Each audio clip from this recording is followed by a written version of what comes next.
നമ്മളെ പരിശുദ്ധാത്മാവിൻ്റെ ആളത്വം അല്ലെങ്കിൽ വ്യക്തിത്വം, പേഴ്സണാലിറ്റി, അത് നമ്മൾ ചിന്തിച്ചു. അതുപോലെ പരിശുദ്ധരും ആളാണ് എന്ന നിലയിൽ നമ്മൾ ചിന്തിക്കുകയുണ്ടായി. രണ്ടാമത് നമ്മൾ ചിന്തിച്ചത് പരിശുദ്ധാത്മാവിൻ്റെ ദൈവത്വം. പരിശുദ്ധാത്മാവ് ദൈവമാണ്. അതിൻ്റെ ന്യായങ്ങൾ അഭിപ്രായമായിട്ടല്ല, തിരുവഴുത്തു നിന്നും വേദഭാഗങ്ങൾ എടുത്ത് നമ്മളെ ഇന്നലെ പരിശോധിക്കുകയുണ്ടായി. പിന്നീട് നമ്മൾ ചിന്തിച്ചത് ടൈപ്പോളജി, അതായത് പരിശുദ്ധാത്മാവിനെ ചില കാര്യങ്ങളോടെ താരതമ്യം ചെയ്തിട്ടുണ്ട്, ഞാൻ കമ്പയർ ചെയ്തിട്ടുണ്ടായി. മുദ്രയോടെ, പിന്നെ അച്ചാരമായിട്ട്, അതുപോലെ കാറ്റിനോടെ. ഇതൊക്കെ നോട്ടായിട്ട് നിങ്ങൾക്ക് ലഭിക്കുന്നതാണ്. ഞാൻ വിശദമായി ഒന്നും ആ ഭാഗം പറഞ്ഞില്ല. പിന്നീട് നമ്മൾ നാലാമതായി നമ്മളെ പഠിക്കാൻ ആരംഭിച്ചത് പരിശുദ്ധാത്മാവും ഞാനും അല്ലെങ്കിൽ നമ്മളും തമ്മിലുള്ള ബന്ധമാണ്. അല്ലെങ്കിൽ എൻ്റെ ജീവിതത്തിലും നിങ്ങളുടെ ജീവിതത്തിലും ദൈവത്തിൻ്റെ പരിശുദ്ധാത്മാവ് എന്തെല്ലാം ചെയ്യുന്നു എന്നുള്ള കാര്യമാണ് നമ്മൾ പിന്നീട് ചിന്തിച്ചത്. പരിശുദ്ധാത്മാവും ഒരു വിശ്വാസിയും തമ്മിലുള്ള ബന്ധം, ആ കാര്യമാണ് നമ്മൾ പിന്നീട് ചിന്തിച്ചത്. അതിൽ രണ്ട് പ്രധാനപ്പെട്ട കാര്യങ്ങളാണ് നമ്മൾ ഇന്നലെ ചിന്തിച്ചത്. ഒരു കാര്യം മുഴുവനായിട്ടും പൂർത്തീകരിക്കാൻ ഇടയായില്ല. ആദ്യത്തത് നമ്മൾ പഠിച്ചത് പരിശുദ്ധാത്മാവ് വിശ്വാസിൽ എന്ത് ചെയ്യുന്നു? വസിക്കുന്നു. പരിശുദ്ധാത്മാവ് വിശ്വാസിൽ എന്ത് ചെയ്യുന്നു? വസിക്കുന്നു. ആ വാസം എന്ന് പറയുന്നത് ചില ആൾക്കാരിൽ മാത്രമല്ല, രക്ഷിക്കപ്പെട്ട സകല വിശ്വാസികളിലും. അത് സഭാഭേദം ഒന്നും ഇല്ല. ദൈവമക്കളായി തീർന്ന, വീണ്ടും ജനിച്ച, ദൈവത്തിനായ യേശുക്രിസ്തുവിലുള്ള ആത്മരക്ഷ കരഗതമാക്കിയ ദൈവമക്കൾ, ആ വാക്കാണ് ഏറ്റവും നല്ലത്. അപ്പം എല്ലാ ദൈവമക്കളിലും ആര് വസിക്കുന്നു? ദൈവത്തിൻ്റെ പരിശുദ്ധാത്മാവ് വസിക്കുന്നു. അപ്പോൾ ഉള്ളവരൊന്നും ഇല്ല, ആത്മാവ് ഉള്ളവരൊന്നും ഇല്ലാത്തവരെന്നുള്ള ഒരു വ്യത്യാസമില്ല. അവർക്ക് ആത്മാവില്ലാത്തവരാണ് ഇവർ, അങ്ങനെയുള്ള ഒരു വ്യത്യാസമില്ല. എല്ലാവരും നാം ദൈവത്തിൻ്റെ മക്കളാണ് എങ്കിൽ നമുക്കെല്ലാവരും എന്തുണ്ട്? ദൈവത്തിൻ്റെ പരിശുദ്ധാത്മാവ്. ഒരാൾക്ക് പരിശുദ്ധാത്മാവില്ല എന്ന് നമ്മൾ ഒരാളെ കുറിച്ച് പറയുമ്പോൾ നാം ഒരു നിലയിൽ പറയുന്നത് അവരാരല്ല എന്നാണ്. ദൈവമക്കളല്ല, അല്ലെങ്കിൽ അവർ അക്രൈസ്തവം പറയാൻ പറ്റില്ല, അവിശ്വാസികളാണ് എന്നുള്ള നിലയിൽ. ആ വാക്ക് നമ്മൾ സൂക്ഷിച്ച് എന്ത് ചെയ്യണം? പറയേണ്ടത് ആവശ്യമാണ്. കാരണം അവർ ദൈവമക്കളാണ്. ഒരുപക്ഷെ ബാഹ്യമായി അവരുടെ പ്രകടനങ്ങളിലൂടെ അത് ദൃശ്യമായില്ല എന്ന് വന്നാലും അവർ ദൈവത്തിൽ നിന്നും ജനിച്ചവരാണ്, ദൈവത്തിൻ്റെ മക്കളാണ്. ആണ് പരിശുദ്ധാത്മാവ് ദുഃഖിപ്പിക്കുക തന്നെയല്ല. ഈ ഒരു പരിധി പറഞ്ഞാൽ അപ്പം അവൻ അപ്പനില്ലാത്തനാണെന്ന് പറയുന്ന പോലെയാണ്. ഓക്കെ, അതായത് വിശ്വാസ സ്നാനവും ഈ ആത്മാവും തമ്മിൽ ബന്ധമൊന്നുമില്ല. നമുക്ക് പറയാം, പറയാം. വിശ്വാസ സ്നാനം എന്ന് പറയുന്നത് വിശ്വസിച്ച ശേഷം, രക്ഷിക്കപ്പെട്ട ശേഷം ഒരു വ്യക്തി ചെയ്യേണ്ട കാര്യമാണ്. മത്തായിയുടെ സുവിശേഷം 28-ാം അധ്യായത്തിൽ 20 വാക്യങ്ങളിലും, അതുപോലെ മർക്കോസ് സുവിശേഷം 16-ാം അധ്യായത്തിലും കർത്താവ് പറഞ്ഞതാണ് അന്ത്യകൽപ്പന അല്ലെങ്കിൽ അന്ത്യനിയോഗം. ഗ്രേറ്റ് കമ്മീഷനിൽ പറഞ്ഞു, നിങ്ങൾ ഭൂലോകം മുഖേന പോയി സകല സൃഷ്ടികളോട് എന്ത് ചെയ്യുക? സുവിശേഷം പ്രസംഗിക്കുക. അടുത്ത വാക്കെന്താ? വിശ്വസിക്കുന്നവരെ. അപ്പൊ ആരെയാ എന്ത് വിശ്വസിക്കുന്നവരെ? കർത്താവ് രക്ഷിതാവാണ്, ഞാനൊരു പാപിയാണ്, എൻ്റെ പാപത്തിന് വേണ്ടി യേശുക്രിസ്തു മരിച്ചു. അങ്ങനെ നാം വിശ്വസിക്കുമ്പോൾ നാം ആരാകും? ദൈവമക്കളാകും. മറ്റൊരു വാക്യങ്ങൾ ഞാൻ ഓർപ്പിക്കാം. മർക്കോസ് 16:16 വിശ്വസിക്കുകയും സ്നാനമേൽക്കുകയും ചെയ്യുന്നവൻ രക്ഷിക്കപ്പെടും. അടുത്ത വാക്കെന്താ? സ്നാനപ്പെടാത്തവരും വിശ്വസിക്കാത്തവരും ശിക്ഷാവിധി അകപ്പെടുന്നില്ല. പിന്നെ വിശ്വസിക്കാത്തവൻ എന്ത് ചെയ്യും? ശിക്ഷാവിധി. ആരാ? സ്നാനപ്പെടാത്തവനല്ല, വിശ്വസിക്കാത്തവൻ. അപ്പൊ ഒരാളെ നമുക്ക് ആത്മാവ് ലഭിക്കുന്നത് നാം ദൈവമകനാകുമ്പോഴാണ്, വീണ്ടും ജനിക്കുമ്പോഴാണ്.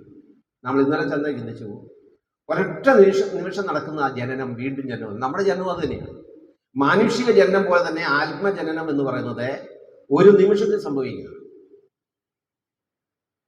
നമ്മൾ വായിച്ചല്ലോ പ്രവൃത്തിയുടെ ദിവസം 10:44 ഈ വാക്കുകളെ പത്രോസ് പ്രസ്താവിക്കുമ്പോൾ തന്നെ വചനം കേട്ട എല്ലാവരുടെ മേലും എന്ത് ചെയ്തു? പ്രസ്താവിക്കുമ്പോൾ തന്നെ, അതായത് പ്രസംഗിച്ചുകൊണ്ടിരിക്കുമ്പോൾ വചനം എന്ത് ചെയ്തു? നമ്മൾ ക്രിയ ചെയ്തു. ഒരു നിമിഷത്തിൽ നടക്കുന്ന കാര്യം. ഇന്ന് നീ എന്നോടുകൂടെ എന്ത് ചെയ്യും? പ്രതീക്ഷിച്ചിരിക്കും. അപ്പൊ അവിടെ കർത്താവ് പറഞ്ഞത്, കർത്താവ് ഉയർത്തെഴുന്നേറ്റ് സ്വർഗത്തിൽ പോകുന്ന ആ കാര്യത്തോട് ഇവിടെ നമ്മൾ വായിക്കുന്നത് ഒരു നിമിഷത്തിലാണ് ആത്മസ്നാനവും അല്ലെങ്കിൽ രക്ഷയും എല്ലാം നടക്കുന്നത്. അപ്പൊ രക്ഷിക്കപ്പെടുന്നവർക്കാണ് ആത്മാവിനെ നൽകുന്നത്. യേശുക്രിസ്തു യേശുക്രിസ്തു ഏറ്റ സ്നാനം എന്ന് പറഞ്ഞാൽ നമ്മുടെ സ്നാനമല്ല, മാനസാന്തര സ്നാനവുമല്ല. കാരണം മാനസാന്തര സ്നാനം മാനസാന്തരം ആവശ്യം. ആർക്കാ മാനസാന്തരം? പാപിക്കാ മാനസാന്തരം ആവശ്യം. യേശുക്രിസ്തു എന്തില്ല? പാപമില്ല. പക്ഷേ ഒരു യഹൂദൻ എന്ന നിലയിൽ അവൻ ചെയ്യേണ്ടതാണ് മാനസാന്തര സ്നാനം. ഇങ്ങനെ സർവ്വ നീതിയും എന്ത് ചെയ്യുക? സകല നീതിയും നിവർത്തിക്കുക. ആ യഹൂദ ജനത്തോട് കർത്താവ് താദാത്മ്യം പ്രാപിക്കുന്നു എന്ന് മാത്രമേ ഉള്ളൂ. അല്ലാതെ കർത്താവിന് പാപം ഉണ്ടായതുകൊണ്ട് മാനസാന്തരപ്പെട്ടതല്ല. നമ്മൾ സ്നാനപ്പെടുന്നതും എന്തിനു വേണ്ടിയല്ല? പാപങ്ങൾക്ക് വേണ്ടിയല്ല. നമ്മൾ പാപം മോചിക്കപ്പെട്ടതുകൊണ്ടാണ്. അപ്പൊ സ്നാനം എന്തിന് അനിവാര്യമല്ല? അല്ല, നമ്മുടെ വിഷയം പരിശുദ്ധാത്മാവ് ലഭിക്കുവാൻ എന്തിന്റെ ആവശ്യമില്ല? സ്നാനത്തിന്റെ ആവശ്യമില്ല. നമ്മൾ രക്ഷിക്കപ്പെടുമ്പോഴാണ് നമുക്ക് എന്ത് ലഭിക്കുന്നത്? പരിശുദ്ധാത്മാവ് ലഭിക്കുന്നത്. അപ്പൊ അവിടെ നമ്മൾ ഇന്നലെ വായിച്ചല്ലോ, റോമർ 8:9, ക്രിസ്തുവിന്റെ ആത്മാവ് ഇല്ലാത്തവനെ ഉള്ളവൻ അല്ല. ഇപ്പം ബ്രദറിന്റെ ക്രിസ്തുവുമായിട്ടുള്ള ദൈവമായിട്ടുള്ള ബന്ധം, പിതൃപുത്ര ബന്ധം ആരംഭിച്ചപ്പോഴാണ്. ബ്രദർ സ്നാനപ്പെട്ട ശേഷമല്ല. ദൈവത്തെ പിതാവേ എന്ന് ഞാനും നിങ്ങളും ബ്രദറും ഒക്കെ വിളിക്കാൻ ആരംഭിച്ചത് എപ്പോഴല്ല? സ്നാനപ്പെട്ട ശേഷം. ഞാൻ രക്ഷിക്കപ്പെട്ട് കഴിഞ്ഞ് എനിക്ക് തോന്നുന്നു 2 വർഷം കഴിഞ്ഞാണ് ഞാൻ സ്നാനപ്പെട്ടത്. സത്യത്തിൽ ചെയ്യേണ്ടത് രക്ഷിക്കപ്പെടുന്ന അതേ നിമിഷത്തിൽ തന്നെ സ്നാനപ്പെടുത്തുക എന്നുള്ളതാണ്. പക്ഷെ ഇന്ന് ഈ കാലഘട്ടത്തിൽ അത് പലരും ചെയ്യാറില്ല. പെന്തക്കോസ്ത് നാളിൽ നടന്ന സ്നാനവും ഉടനെ തന്നെയാണ്. ഞങ്ങൾ എന്ത് ചെയ്യേണ്ടു എന്ന് ചോദിച്ചു, ഉടനെ പറഞ്ഞു എന്ത് ചെയ്യുക? അപ്പൊ അവിടെ സ്നാനമാണ്. അപ്പൊ സ്നാനം എന്തിനാവശ്യമല്ല? പരിശുദ്ധാത്മാവ് ലഭിക്കാൻ സ്നാനം ആവശ്യം. പരിശുദ്ധാത്മാവ് ലഭിച്ചവരെയാണ്, അല്ലെങ്കിൽ രക്ഷിക്കപ്പെട്ടവരെയാണ് എന്ത് ചെയ്യേണ്ടത്? സ്നാനപ്പെടുന്നത്. ക്ലിയറായോ? ഓക്കെ. ആദ്യം നമ്മൾ ചിന്തിച്ച അധിവാസമാണ് പരിശുദ്ധാത്മാവും വിശ്വാസിയും. എല്ലാ വിശ്വാസികളിലും, രക്ഷിക്കപ്പെട്ട എല്ലാവരിലും സഭാഭേദമന്യേ ദൈവത്തിന്റെ ആത്മാവ് വസിക്കുന്നു. നാം ദൈവത്തിന്റെ മന്ദിരമാണ്. അത് നമ്മൾ ചിന്തിക്കുന്നു. രണ്ടാമത് നമ്മൾ ചിന്തിച്ചത് ആത്മസ്നാനവും വിശ്വാസിയുമാണ്. ആത്മസ്നാനവും വിശ്വാസിയും വളരെ പ്രധാനപ്പെട്ട ഒരു വിഷയമാണ്. ഞാൻ അത് ഒത്തിരി വിശദീകരിക്കുന്നില്ല. ഇന്നലെ നമ്മൾ അല്പസമയം അതിനുവേണ്ടി ചെലവഴിച്ചു. ആത്മസ്നാനത്തെക്കുറിച്ച് 7 വാക്യങ്ങൾ നമ്മളെ പഠിച്ചു. 4 വാക്യങ്ങൾ സുവിശേഷങ്ങളിലെ യോഹന്നാൻ സ്നാനം പറഞ്ഞത്. പിന്നെ ഞാൻ വാക്യം വായിക്കാൻ പറയും കേട്ടോ. ഓക്കെ. അടുത്തത് നമ്മൾ പിന്നെ വായിച്ചത് അപ്പോസ്തലരുടെ പുസ്തകം 1-ാം അധ്യായത്തിന്റെ 5-ാമത്തെ വാക്യത്തിലാണ്. എന്താണ്? യേശുക്രിസ്തു പറഞ്ഞതാണ്, ഏറെ നാൾ കഴിയും മുമ്പേ നിങ്ങൾക്ക് പരിശുദ്ധാത്മാവ് കൊണ്ട് സ്നാനം ലഭിക്കും. 7-ാമത് നമ്മൾ വായിച്ചത് 6-ാമത്തെ വാക്യം, അല്ലെങ്കിൽ അപ്പോസ്തലരുടെ പുസ്തകത്തിൽ 2-ാമത്തെ വാക്യം 11-16 ഏറ്റവും ഒടുവിൽ നമ്മൾ വായിച്ച വാക്യം 7-ാമത്തെ വാക്യം ഏതായിരുന്നു? അല്ല, 12 1 കൊരിന്ത്യർ 12:13 ഇത്രയും വാക്യങ്ങളാണ്. ഇതിനകത്ത് അവസാനത്തെ 7-ാമത്തെ വാക്യമാണ്, 1 കൊരിന്ത്യർ 12:13 വാക്യമാണ്. എന്താണ് പരിശുദ്ധാത്മ സ്നാനം എന്നുള്ള ആ കാര്യം നമുക്ക് മനസ്സിലാക്കി തരുന്നത്. മറ്റ് 6 വാക്യങ്ങളിലും പരിശുദ്ധാത്മ സ്നാനത്തെ കുറിച്ച് പറഞ്ഞെങ്കിലും എന്തില്ല? ആത്മസ്നാനം എന്താണ് എന്ന് മനസ്സിലാകുന്നില്ല. ആത്മസ്നാനം എന്താണെന്ന് മനസ്സിലാക്കി തരുന്ന ഏക വാക്യം, 7 വാക്യങ്ങളിൽ ഏക വാക്യം ഏതാ? 1 കൊരിന്ത്യർ 12:13. എന്താ? യഹൂദന്മാരോ യവനന്മാരോ ദാസന്മാരോ സ്വതന്ത്രോ നാം എല്ലാവരും ഏക ശരീരമാകുമാറ് ഏക ആത്മാവിൽ സ്നാനം. അപ്പൊ എന്തിനു വേണ്ടിയാണ് ആത്മസ്നാനം എന്ന് ചോദിച്ചാൽ വേഗം പറയണം, ഉറക്കത്തിലും പറയണം. എന്ത് പറയണം? ഏക ശരീരം. ഏതാ ഏക ശരീരം? അവിടെ പറയുന്ന 1 കൊരിന്ത്യർ 12-ാം അധ്യായത്തിൽ ഏക ശരീരം ഏതാ? അല്ല, ഏക ശരീരം എന്ന് അവിടെ പറഞ്ഞിട്ടുള്ള ആ ഒരു സിംബോളിക്, അതായത് പ്രതിരൂപമാണ് സഭ. ഏത് സഭയാ? ബ്രദർ സഭയാണോ? പെന്തക്കോസ്ത് ആണോ? ബാപ്റ്റിസ്റ്റ് ആണോ? ക്രിസ്തുവിന്റെ ശരീരമാകുന്ന സഭ, അല്ലെങ്കിൽ സാർവത്രിക സഭ. ആ സഭയിലെ അംഗങ്ങളാണ് ലോകത്തിൽ കാണുന്ന എല്ലാ സഭകളിലെയും. എല്ലാവരുമല്ല, പിന്നെ ബ്രദറിലെ എല്ലാവരുമല്ല, പെന്തക്കോസ്തിലെ എല്ലാവരുമല്ല, ബാപ്റ്റിസ്റ്റിലെ എല്ലാവരുമല്ല, പിന്നെ രക്ഷിക്കപ്പെട്ട എല്ലാവരും. ബ്രദറിലെയും ബാപ്റ്റിസ്റ്റിലെയും പിന്നെ പെന്തക്കോസ്തിലെയും ഒക്കെ രക്ഷിക്കപ്പെട്ട എല്ലാവരും ഏത് സഭയുടെ അംഗമാണ്? ക്രിസ്തുവിന്റെ ശരീരമാകുന്ന സഭ. ആ ശരീരമാകുന്ന സഭയോടെ നമ്മെ ചേർക്കുന്നതാണ് എന്ത്? പരിശുദ്ധാത്മ സ്നാനം. അപ്പൊ അങ്ങനെയാണെങ്കിൽ പരിശുദ്ധാത്മ സ്നാനം ഏൽക്കാത്ത ഒറ്റയാൾ പോലും എവിടെ ഇല്ല? ക്രിസ്തുവിന്റെ സഭയിലില്ല. പക്ഷെ ഏത് സഭയെ കാണാം? ലോക്കൽ സഭകളിലെ പ്രാദേശിക സഭകളിലൊക്കെ കാണാം. മനസ്സിലായല്ലോ? ഓക്കെ. ഇനി മറ്റൊരു ചോദ്യം കൂടെ. രക്ഷിക്കപ്പെട്ട എല്ലാവരും ആത്മസ്നാനമുള്ളവരാണ്. അത് നാം ചിന്തിച്ചു. ഇനി ആരാണ് ആത്മസ്നാനം നടത്തുന്നത്? ഇവിടെ 1-12-13 വായിക്കുന്നുണ്ട്. യഹൂദന്മാരോ യവനന്മാരോ ദാസന്മാരോ സ്വതന്ത്രരോ നാം എല്ലാവരും ഏക ശരീരമാകുമാറെ, അടുത്ത വാക്കെന്താ? ഏക ആത്മാവിൽ. അപ്പൊ പരിശുദ്ധാത്മാവാണ് നമ്മെ ഈ സ്നാനത്തിലൂടെ, ഈ സ്നാനം എന്ന് പറയുമ്പോഴേ നമ്മുടെ മനസ്സിൽ സ്നാനം എന്ന് പറഞ്ഞാൽ ഉടനെ വെള്ളത്തിന്റെ ചിന്തയാവുന്നത്, മുങ്ങലാവുന്നത്. ഈ വെള്ളം എന്ന് കേട്ടാൽ ഉടനെ എന്ത് ചെയ്തത്? ഈ സ്നാനം എന്ന് കേട്ടാൽ വെള്ളത്തിന്റെ ചിന്ത മാത്രം വരുന്നത്. കേട്ടോ? അവൻ അവളെ വചനത്തോടു കൂടിയ ജലസ്നാനത്താൽ വെടിപ്പാക്കി. വായിച്ചിട്ടില്ലേ? എഫേസ്യർ 5-ാം അധ്യായത്തിൽ നമ്മൾ 26-ാമത്തെ വാക്യം വായിക്കുന്നത്. അവിടെ പറയുന്ന ജലസ്നാനം എന്ന ദൈവവചനത്തിലാണ്. അപ്പൊ ദൈവവചനത്തിലൂടെ നമ്മെ എന്ത് ചെയ്യുക? ശുദ്ധീകരിക്കുക. അപ്പൊ അവിടെ സ്നാനം കഴുകുക എന്ന് പറയുന്നത്, കഴുകുക. അവിടെ പറയുന്നത് കഴുകുക. അപ്പൊ അവിടെ ഒരിക്കലും വെള്ളമെന്ന ആശയമില്ല. അപ്പം ജലം എന്ന വാക്ക്, എണ്ണ എന്ന വാക്ക്, എണ്ണ പരിശുദ്ധാത്മാവിന്റെ ചിത്രമാണ്. പക്ഷെ എവിടെ എണ്ണ കണ്ടാലും ഉടനെ എന്ത് ചെയ്തതേ?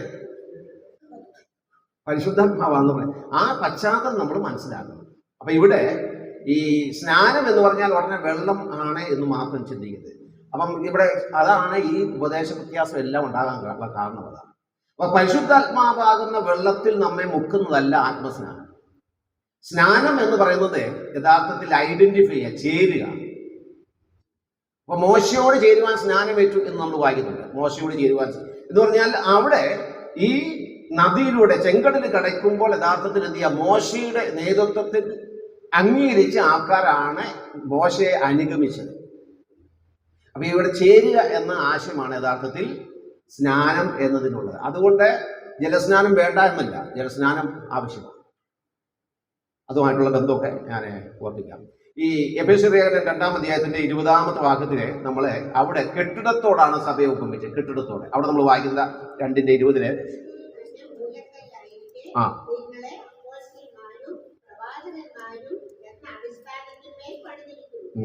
അവിടെ അവനിൽ നിങ്ങളെയും ദൈവത്തിന്റെ നിവാസമാകേണ്ടതിനെ ആത്മാവിനാൽ എന്ത് ചെയ്തു? ഒന്നിച്ച് പണിത് വരുന്നു. അപ്പൊ അവിടെ ഒരു കെട്ടിടത്തോട് സഭയെ ഉപമിച്ചിട്ട് പൗലോസ് പറയുകയാണ്, യേശു ക്രിസ്തു മൂലക്കല്ലാണ്, അപ്പോസ്തലന്മാരും പ്രവാചകന്മാരും ആ സഭയുടെ അടിസ്ഥാനമാണ്.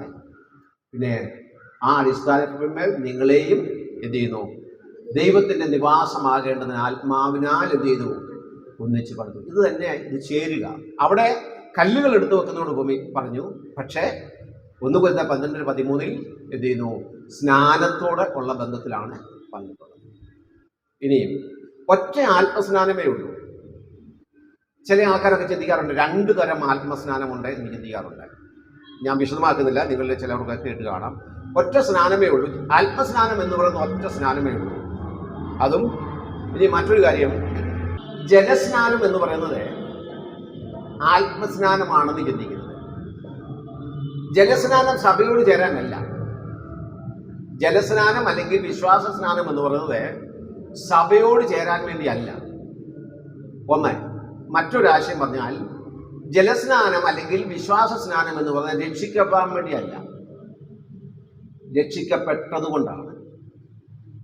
ജലസ്നാനം എന്ന് പറയുന്നത് അല്ലെങ്കിൽ വിശ്വാസ സ്നാനം എന്ന് പറയുന്നത് രക്ഷിക്കപ്പെടാൻ വേണ്ടിയല്ല, പിന്നെ എന്തുകൊണ്ടാ? രക്ഷിക്കപ്പെട്ടതുകൊണ്ടാണ്. പിന്നെ നമ്മൾ യേശുക്രിസ്തുവിനെ എപ്പോഴാണ് രക്ഷിതാവും കർത്താവുമായി സ്വീകരിച്ചത്? വിശ്വസിച്ചപ്പോഴാണ്. അപ്പോൾ നമ്മൾ രക്ഷിക്കപ്പെട്ടു. ഞാൻ രക്ഷിക്കപ്പെട്ടിരിക്കുന്നു എന്നതാണ് സത്യത്തിൽ നമ്മൾ പ്രദർശിപ്പിക്കുക, അല്ലെങ്കിൽ പ്രകടമാക്കുക, ബാഹ്യമായി പറയുന്നതാണ്, പ്രദർശിപ്പിക്കുന്നതാണ് യഥാർത്ഥത്തിൽ ഈ വിശ്വാസ സ്നാനം അല്ലെങ്കിൽ ജലസ്നാനം എന്ന് പറയുന്നത്.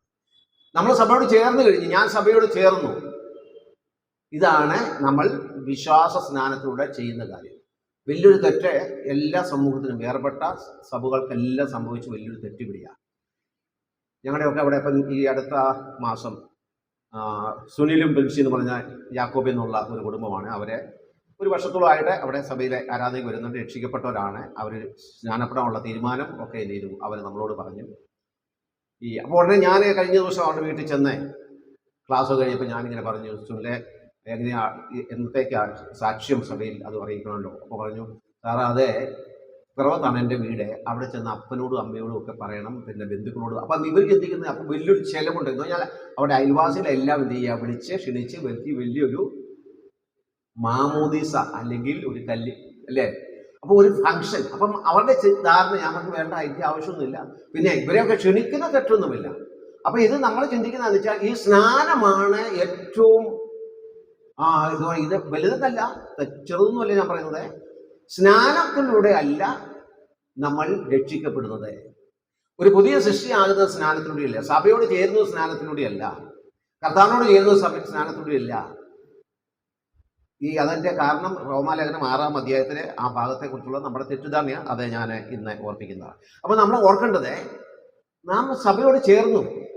നമ്മൾ വായിച്ചല്ലോ, ഇന്നലെ വായിച്ചതാ പോസ്റ്റർ 2:47 രക്ഷിക്കപ്പെടുന്നവരെ കർത്താവെ ദിനം പ്രതി സഭയോടെ ചേർത്തുകൊണ്ടിരുന്നു. ആ സഭയോട് ചേർക്കപ്പെട്ടവരെ എപ്പോഴാ ചേർക്കപ്പെട്ടത്? നിങ്ങൾ എന്നാണോ സഹോദരന്മാരെ നിങ്ങൾ എപ്പോഴാണോ ദൈവമക്കളായത്, എപ്പോഴാണോ നിങ്ങൾ രക്ഷിക്കപ്പെട്ടത്, ആ നിമിഷത്തിൽ തന്നെ എന്ത് ചെയ്തു? നിങ്ങൾ സഭയോട് ചേർന്നു. ഏത് സഭയോടാ? കർത്താവിന്റെ സഭയോടെ, ക്രിസ്തുവിന്റെ ശരീരമാകുന്ന സഭയോട് ചേർന്നു. അപ്പൊ സഭയോട് ചേരാനല്ല സ്നാനപ്പെടുന്നത്. ഞാനത് റോമാലേഖനത്തിന്റെ അടിസ്ഥാനത്തിൽ അത് ഓർപ്പിക്കാം. അപ്പൊ അതുകൊണ്ട് ഓർക്കേണ്ടത് ഈ ആത്മസ്നാനം എന്തിനു വേണ്ടിയല്ല, ഈ പ്രാദേശിക സഭയോട് ചേരാനല്ല, ക്രിസ്തുവിന്റെ സഭയോടെ ചേരുന്നതാണ് അല്ലെങ്കിൽ ചേർക്കുന്നതാണ് അത് ആത്മസ്നാനം. അപ്പൊ രക്ഷിക്കപ്പെടുന്ന അതേ നിമിഷത്തിൽ നമ്മൾ എന്ത് ചെയ്തു? ചേർന്നു. അതാണ് ഈ പ്രാദേശിക സഭയോട് ചേരാനല്ല സ്നാനപ്പെടുന്നത്. പക്ഷെ നമ്മുടെ പ്രാദേശിക സഭകൾക്ക് ഒരു വ്യക്തിയെ തിരുവത്താഴ ശുശ്രൂഷ ഒരു സഭയുടെ അംഗം എന്ന നിലയിൽ എന്ത് ചെയ്യുക, ഒരു കുടുംബം എന്ന നിലയോ വ്യക്തി എന്ന നിലയോ അദ്ദേഹത്തെ പരിഗണിച്ച് കൊണ്ടുപോകണമെങ്കിൽ അദ്ദേഹം വെളിപ്പെടുത്തുക തൻ്റെ ജീവിതത്തിൽ നമ്മൾ എന്ന ആത്മസ്നാനം ഏറ്റതിനെ കുറിച്ച് വല്ലവർക്കും അറിയാമോ? വല്ല ബാക്കി തെളിവല്ലുണ്ടോ? നാം ആത്മസ്നാനം ഏറ്റവരാണ് എന്നതിന് തെളിവല്ലുണ്ടോ? ഇല്ല.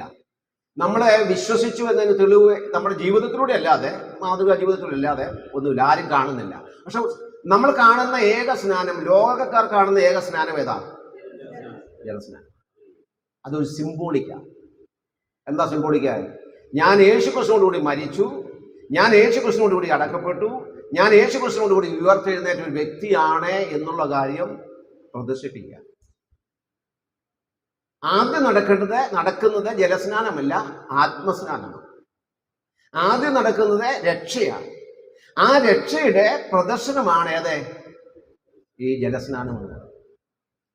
അപ്പൊ പലപ്പോഴും ഈ തെറ്റ് സംഭവിക്കാൻ കാരണം, ഇങ്ങനെയുള്ള ഈ ചിന്ത ഉണ്ടാകാൻ കാരണം, റോമാലേഖനം 6-ാം അധ്യായത്തിന്റെ 1 മുതലുള്ള വാക്യങ്ങൾ നമ്മൾ വായിക്കുന്നത്, അല്ല യേശുക്രിസ്തുവിനോട് ചേരുവാൻ സ്നാനം ഏറ്റവരായ നാം എല്ലാവരും എന്ത് ചെയ്തു? അവന്റെ മരണത്തിൽ പങ്കാളികളാകുവാൻ സ്നാനം ഏറ്റിരിക്കുന്നു. അവിടെ പറയുന്ന സ്നാനം എന്ന് പറയുന്നത് ഈ ജലസ്നാനമല്ല, വിശ്വാസ സ്നാനമല്ല. ബ്രതുകാരും പെന്തുക്കോസുകാരും മുഴുവൻ വിശ്വസിക്കുന്നത് അത് ഏതാ? വിശ്വാസ സ്നാനമാണ്. അപ്പൊ എല്ലാവരും സ്നാനത്തിന് ദിവസം എന്ത് ചെയ്യാൻ വായിക്കുന്ന വാക്യം ഏത് ഭാഗമാണ്? ഈ 6-ാം അധ്യായം. അത് ഞാൻ പിന്നീട് വിശദീകരിക്കാം. ഓക്കെ. അപ്പം കർത്താവിനോട് ചേർന്നത് കൊണ്ടാണ് ജലസ്നാനം, രക്ഷിക്കപ്പെട്ടത് കൊണ്ടാണ് ജലസ്നാനം, ദൈവം മകനായതുകൊണ്ടാണ് ജലസ്നാനം, സഭയോട് ചേർന്നത് കൊണ്ടാണ് ജലസ്നാനം. മനസ്സിലായോ? ഓക്കെ. ഇനി എപ്പോഴാണ് ആത്മസ്നാനം ലഭിക്കുന്നത് വെച്ചാൽ എപ്പോഴാണ് ലഭിക്കുന്നത്? രക്ഷിക്കപ്പെടുമ്പോൾ തന്നെ. ഇനി രണ്ടാമത്തെ കാര്യം കൂടെ ഓർപ്പിക്കാം. ആത്മസ്നാനവും ജലസ്നാനവും തമ്മിലുള്ള ബന്ധം. ആത്മസ്നാനവും ജലസ്നാനവും തമ്മിലുള്ള ബന്ധം എന്താണെന്നുള്ള കാര്യം നമ്മൾ അറിയണം. ഈ സ്നാനത്തിൽ റോമാലേഖനം 6-ാം അധ്യായത്തില് അവിടെ പറയുന്നുണ്ടല്ലോ, 3 കാര്യങ്ങൾ അവിടെ പറയുന്നുണ്ട്. ക്രിസ്തുവിനോട് കൂടെ എന്ന നിലയിൽ പറഞ്ഞ ക്രിസ്തുവുമായി ഒരു വിശ്വാസത്തിന്റെ ബന്ധത്തെ കുറിച്ച് പറയുമ്പോൾ 3 കാര്യങ്ങൾ, 3 അനുഭവങ്ങൾ ആ വ്യക്തിയുടെ ജീവിതത്തിലുണ്ട്. 1 മരണമുണ്ട്, 2 അടക്കമുണ്ട്, 3 ഉയർപ്പ് അല്ലെങ്കിൽ പുനരുദ്ധാനമുണ്ട്. അപ്പൊ ക്രിസ്തുവിനോട് കൂടി മരിച്ചു, ക്രിസ്തുവിനോട് കൂടെ അടക്കപ്പെട്ടു, ക്രിസ്തുവിനോട് കൂടെ എന്ത് ചെയ്തു? ഉയർത്തു. നമ്മുടെ ഗലാത്യലേഖനം 2:20 നമ്മൾ വായിക്കുന്നുണ്ട്, ഞാൻ ക്രിസ്തുവിനോട് കൂടെ ക്രൂശിക്കപ്പെട്ടിരിക്കുന്നു. പൗലോസ് പറയാം, ഞാൻ ക്രിസ്തുവിനോട് കൂടെ ക്രൂശിക്കപ്പെട്ടിരിക്കുന്നു. എപ്പോഴാണ് പൗലോസ് ക്രൂശിക്കപ്പെട്ടത്? എപ്പോഴാണ് നമ്മൾ ക്രൂശിക്കപ്പെട്ടത്? നമ്മുടെ യേശു എന്താ ക്രൂശിക്കപ്പെടുക എന്ന് പറഞ്ഞാൽ എന്താ? ക്രൂശിക്കപ്പെടുക എന്ന് പറഞ്ഞാൽ എന്താ? അവിടെ പറയുന്ന ഒരു കാര്യമുണ്ട്, കൃപ പെരുകേണ്ടതിന്, ആ അദ്ദേഹം ആരംഭിക്കുന്ന കൃപ പെരുകേണ്ടതിന് പാപം ചെയ്തുകൊണ്ട് ഇരിക്കുകയെന്നോ എന്നൊരു പൗലോസ് പറയും, ഒരു നാളും അരുതേ. അപ്പൊ അവിടെ പറയുന്നത്, നീ പാപം ചെയ്തേ സഹോദര സഹോദരി, നീ പാപം ചെയ്തത്. കാരണം നീ ആരാ? നീ മരിച്ച് ക്രിസ്തുവിനോട് കൂടി മരിച്ച വ്യക്തിയാ. അവിടെ മറ്റൊരു കാരണം കൂടെ പറയുന്നുണ്ട്, പാപത്തോടുള്ള ബന്ധത്തിൽ നീ മരിച്ച വ്യക്തിയാ. ഇപ്പൊ പാപത്തോടുള്ള ബന്ധത്തിൽ മരിച്ച വ്യക്തി എന്ന് പറയുമ്പോൾ എന്താ അതിന്റെ അർത്ഥം? പാപത്തോട് നമുക്ക് പാപത്തോടുള്ള ബന്ധത്തിൽ മരിക്കുക, അല്ലെങ്കിൽ ലോകത്തോട് മരിക്കുക എന്ന് പറഞ്ഞാൽ അതിന്റെ അർത്ഥം എന്താ? പാപത്തിൽ തുടരാൻ പറ്റില്ല. അപ്പൊ നമ്മുടെ ജീവിതത്തിലെ യേശു ക്രിസ്തുവിന്റെ കൂടെ മരിച്ച, അല്ലെങ്കിൽ പാപത്തോട് മരിച്ച എന്ന് പറഞ്ഞാൽ പാപത്തോടുള്ള ബന്ധത്തിൽ പാപത്തിന് വേണ്ടി മരിച്ച ആ വ്യക്തിയെ സംബന്ധിച്ച് അവന്റെ ജീവിതത്തിൽ ഓരോ വ്യക്തിക്കും എല്ലാവർക്കും പാപങ്ങളുണ്ട്. ഓരോ വ്യക്തികൾക്കും രക്ഷിക്കപ്പെട്ട ഓരോ വിശ്വാസിയുടെ ജീവിതം പരിശോധിച്ചാൽ നമ്മുടെയൊക്കെ ജീവിതത്തിൽ വിട്ടുപിരിയാൻ അല്ലെങ്കിൽ ഉപേക്ഷിക്കാൻ കഴിയാത്ത ചില പാപ സ്വഭാവങ്ങൾ ഉണ്ടായിരുന്നു, പലരിലും ഉണ്ടായിരുന്നു. അപ്പൊ ആ പാപ സ്വഭാവത്തോടുള്ള ബന്ധത്തിൽ മരിക്കുക, പാപത്തിൽ മരിക്കുക എന്ന് പറഞ്ഞാൽ അതിന്റെ അർത്ഥം എന്ന് പറഞ്ഞാൽ, മരിച്ച ഒരു വ്യക്തിക്ക് ഒരു മൃതശരീരത്തിന്റെ മുമ്പിൽ കൂടെ, അപ്പൊ ഏത് പാപത്തിന് അടിമയായിരുന്നാലും ആ പാപമെല്ലാം മരിച്ചു കിടക്കുന്ന ഈ വ്യക്തിയുടെ ശരീരത്തിന്റെ അടിയിൽ കൂടെ പോയാൽ പാപത്തിന്റെ യാതൊരു ആകർഷണവും ഉണ്ടായി. എന്താ കാരണം? മരിച്ചവനാണ് ഈ വ്യക്തി. അപ്പം മൃതശരീരത്തിന്റെ അടുത്തൂടെ അദ്ദേഹം കഴിഞ്ഞ ദിവസങ്ങളിൽ ആകർഷിക്കപ്പെട്ട അല്ലെങ്കിൽ വശപ്പതനായിരുന്ന, പരാജയപ്പെട്ടിരുന്ന ആ പാപങ്ങൾ അദ്ദേഹത്തെ സമീപത്തൂടെ പോയി കഴിഞ്ഞാൽ ഒരിക്കലും ഒരു സ്വാധീനവും ഒരു ചലനവും അദ്ദേഹത്തിനുണ്ട്. കാരണം അദ്ദേഹം എന്താ? മരിച്ചുപോയി. അപ്പൊ ഈ ചിന്തയാണ് നിങ്ങൾ ഉണ്ടാകേണ്ടതാണ് പൗലോസ് 6-ാം അധ്യായം പറയുന്നത്. അപ്പൊ രക്ഷിക്കപ്പെട്ട വിശ്വാസത്തോടെ പൗലോസ് പറയുകയാണ്, നീ പാപത്തിന് മരിച്ച, ലോകത്തോടുള്ള ബന്ധത്തിൽ നീ മരിച്ച വ്യക്തി. അപ്പൊ ഈ ഒരു ബോധ്യം ഉണ്ടാക്കണം. ഞാൻ സെന്റ് അഗസ്റ്റിനെ കുറിച്ച് വായിച്ചിട്ടുണ്ട്. അദ്ദേഹം വളരെ ധൂർത്തനായി, അതുപോലെ ഒരു അധാർമിയായി, വളരെ ധാർമ്മിക അധപ്പതനം ഉണ്ടായിരുന്ന ഒരു മനുഷ്യനായിരുന്നു. നിരന്തരമായി അദ്ദേഹം ബന്ധപ്പെടുന്ന ഒരു സ്ത്രീ ഉണ്ടായിരുന്നു. വളരെ തെറ്റായ നിലയിൽ ധാർമ്മിക തകർച്ചയുള്ള ഒരു മനുഷ്യനായിരുന്നു ഈ അഗസ്റ്റിൻ, അല്ലെങ്കിൽ സെന്റ് അഗസ്റ്റിൻ എന്ന് പറഞ്ഞത്. ആ വ്യക്തി റോമാലേഖനം 13-ാം അധ്യായത്തിന്റെ 11 മുതലുള്ള വാക്യങ്ങൾ വായിച്ചാണ് വിശ്വാസത്തിലേക്ക് വരുന്നത്, രക്ഷിക്കപ്പെടുന്നത്. അപ്പൊ അതിനുശേഷം അദ്ദേഹം പാപത്തെ വിട്ടുപിരിഞ്ഞു, പാപത്തോടുള്ള ബന്ധത്തിൽ തനിക്ക് മരണം സംഭവിച്ചു. അങ്ങനെ ജീവിച്ചപ്പോൾ ഒരു ദിവസം എന്ത് ചെയ്തു? അദ്ദേഹം ഇങ്ങനെ പുറത്തേക്ക് പോകുമ്പം താൻ നിരന്തരമായി ഒരുമിച്ച് ജീവിച്ചിരുന്ന ആ സ്ത്രീ എന്ത് ചെയ്തു? ഈ അദ്ദേഹത്തെ കണ്ടിട്ട്, അഗസ്റ്റിനെ കണ്ടിട്ട് എന്ത് ചെയ്തു? ഹേയ് അഗസ്റ്റിൻ, അഗസ്റ്റിൻ എന്ന് വിളിച്ചു. ഉടനെ ഈ സ്ത്രീയുടെ ശബ്ദം കേട്ടപ്പോൾ കഴിഞ്ഞ ദിവസം വരെ രക്ഷിക്കപ്പെടുന്നതിന് മുമ്പേ, അല്ലെങ്കിൽ പാപത്തോടുള്ള ബന്ധത്തിൽ മരിക്കും മുമ്പേ അഗസ്റ്റിൻ അങ്ങോട്ട് ചെല്ലുമായിരുന്നു. പക്ഷെ ഈ സ്ത്രീയുടെ ശബ്ദം കേട്ടപ്പോൾ അഗസ്റ്റിൻ ഓടാൻ തുടങ്ങി. അപ്പൊ പിന്നെയും ഇവിടെ ഇദ്ദേഹത്തിന്റെ പിറകെ ഓടിക്കൊണ്ട് അഗസ്റ്റിൻ നിൽക്കെന്ന് ആവശ്യപ്പെടുക. പക്ഷെ ഒരു വേള ഈ അഗസ്റ്റിൻ തിരിഞ്ഞു നിന്നിട്ട് പറഞ്ഞു, നീ ഇന്നലെ കണ്ട ആ അഗസ്റ്റിൻ ചെയ്തു മരിച്ചു. ഇതാണ് പാപത്തോട് ബന്ധത്തിൽ മരിക്കുക. അപ്പൊ ഇതാണ് പൗലോസ് റോമാലേഖനത്തിൽ പറയുന്നത്. അപ്പൊ നമ്മുടെ സ്നാനത്തിലൂടെ നാം ഒരു കാര്യം ലോകത്തോട് പറയുക, നമ്മളോട് പറയുക. നമ്മൾ ജലത്തിൽ സ്നാനപ്പെടുമ്പോൾ പറയുകയാണ്, ഞാൻ മരിച്ചവനാണ്, ഞാൻ ക്രിസ്തു മരിച്ചതുപോലെ ഞാനും എന്ത് ചെയ്തു. അതാണ് പൗലോസ് ഗലാത്യർ 2:2 പറഞ്ഞു, ഞാൻ യേശു ക്രിസ്തു കൂടെ മരിച്ചിരിക്കുന്നു, പിന്നെ ഞാൻ ജീവിക്കുന്നതോ ക്രിസ്തുവിന്. അപ്പൊ ആ ഒരു കാര്യമാണ് ഈ സ്നാനത്തിലൂടെ. അപ്പൊ സ്നാനം എന്ന് പറയുന്നത്, ഞാൻ ആത്മസ്നാനം ഏറ്റ വ്യക്തിയാണ്, ഞാൻ യേശു ക്രിസ്തുവിനോട് ചേർന്ന വ്യക്തിയാണ്, ഞാൻ രക്ഷിക്കപ്പെട്ട വ്യക്തിയാണ്, ഞാൻ വീണ്ടും ജനിച്ച വ്യക്തിയാണ്, ഞാൻ എൻ്റെ പേരുകൾ സ്വർഗത്തിൽ ജീവന്റെ പുസ്തകത്തിൽ എഴുതപ്പെട്ട വ്യക്തിയാണ്, ഞാൻ ഒരു പുതിയ സൃഷ്ടി ആയ വ്യക്തിയാണ്. ഈ കാര്യം നമ്മൾ ലോകത്തോട് വിളിച്ചു പറയുക. അതാണ് ജലസ്നാനം എന്ന് പറയുന്നത്. അപ്പൊ ആത്മസ്നാനം ഏറ്റ ഒരാൾക്ക് മാത്രമേ ഇവിടെ എന്ത് ചെയ്യാൻ പറ്റുള്ളൂ? വിശ്വാസ സ്നാനം ഏൽക്കാൻ പറ്റുള്ളൂ. ഇന്നത്തെ വലിയ പ്രശ്നം എന്ന് പറഞ്ഞാൽ, നമ്മുടെയൊക്കെ ജീവിതങ്ങളിൽ, നമ്മുടെ കുടുംബങ്ങളിൽ പോലും, നമ്മുടെയൊക്കെ സഭകളിൽ പോലും നടക്കുന്ന, നമ്മുടെ എന്ന് പറയുമ്പോൾ ഞാൻ എല്ലാവരോടുള്ള ബന്ധത, അല്ലാതെ ഒരാളെ ഒഴിച്ചു നിർത്തിയല്ല പറഞ്ഞത്. പെൺകുട്ടികളാണെങ്കിൽ എപ്പോഴാണ് രക്ഷിക്കപ്പെടുമ്പോഴല്ല സ്നാനപ്പെടുത്തുന്നത്? എപ്പോഴാ? 12-ാം ക്ലാസ് കഴിയുമ്പോൾ, +2 കഴിയുമ്പോൾ എന്ത് ചെയ്യും? അല്ലേ? അല്ലെ ഒരു ക്യാമ്പിൽ ഒരു PYPയുടെ പെന്തക്കോസ്തുകാരാണെങ്കിൽ PYPയുടെ ക്യാമ്പിൽ ചെന്നിട്ട് കയ്യിൽ നിന്ന് പൊക്കുമ്പോൾ, ബ്രദർഗാർഡ് ബാലസംഘം ക്യാമ്പിലോ അല്ലെങ്കിൽ ഒരു ചലഞ്ച് കോൺഫറൻസിലോ ഒക്കെ ചെന്ന് കൈ പൊക്കി കഴിയുമ്പോൾ ഇതാണ് സംഭവിച്ചത്. യഥാർത്ഥമായ വീണ്ടും ജനനം, മരണം പല ആൾക്കാരുടെയും ജീവിതത്തിൽ സംഭവിച്ചത്. ഒരാളെ നിർബന്ധിക്കരുത്. ഞാൻ പറയുന്നത്, നമ്മുടെ സഭയിലുള്ള ഒരൊറ്റ മക്കളെ പോലും എന്ത് ചെയ്യരുത്, മാതാപിതാക്കൾ നിർബന്ധിക്കരുത്. എന്തിനു നിർബന്ധിക്കരുത്? സ്നാനപ്പെടാൻ നിർബന്ധിക്കരുത്. അവർക്ക് വ്യക്തമായ ബോധ്യം ഉണ്ടെങ്കിൽ, അവർ രക്ഷിക്കപ്പെട്ടവരാണ്, അവർക്ക് എനിക്ക് സ്നാനപ്പെടണമെന്ന് അവർ വ്യക്തമായി പറഞ്ഞാലല്ലാതെ ഒരു കാരണവശാലും എന്ത് ചെയ്യരുത്, അവരെ സ്നാനപ്പെടും. അവർ രക്ഷിക്കപ്പെടുമ്പോൾ, അവർ ചാകുമ്പം എന്ത് ചെയ്യാൻ കുഴിച്ചിട്ടാൽ മതി. ചാകുന്ന മുമ്പ് ആരെയും കുഴിച്ചിട്ടാൽ അത് ക്രിമിനൽ ഒഫൻസാണ്. മരിക്കാത്ത ഒരാളെ കുഴിച്ചിട്ടാൻ പറ്റില്ല.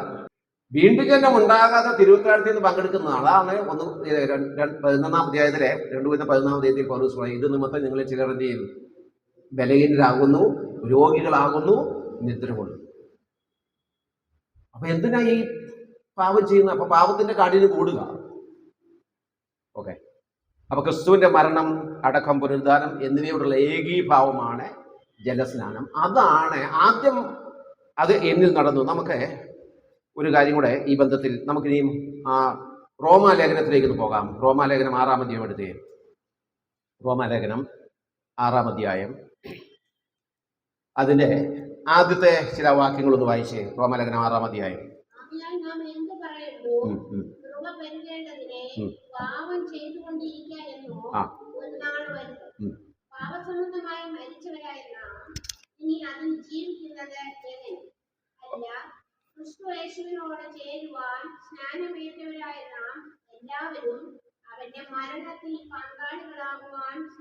ഓക്കെ, ഞാൻ 10 കാര്യങ്ങൾ, 10 ചോദ്യങ്ങൾ നൽകാം.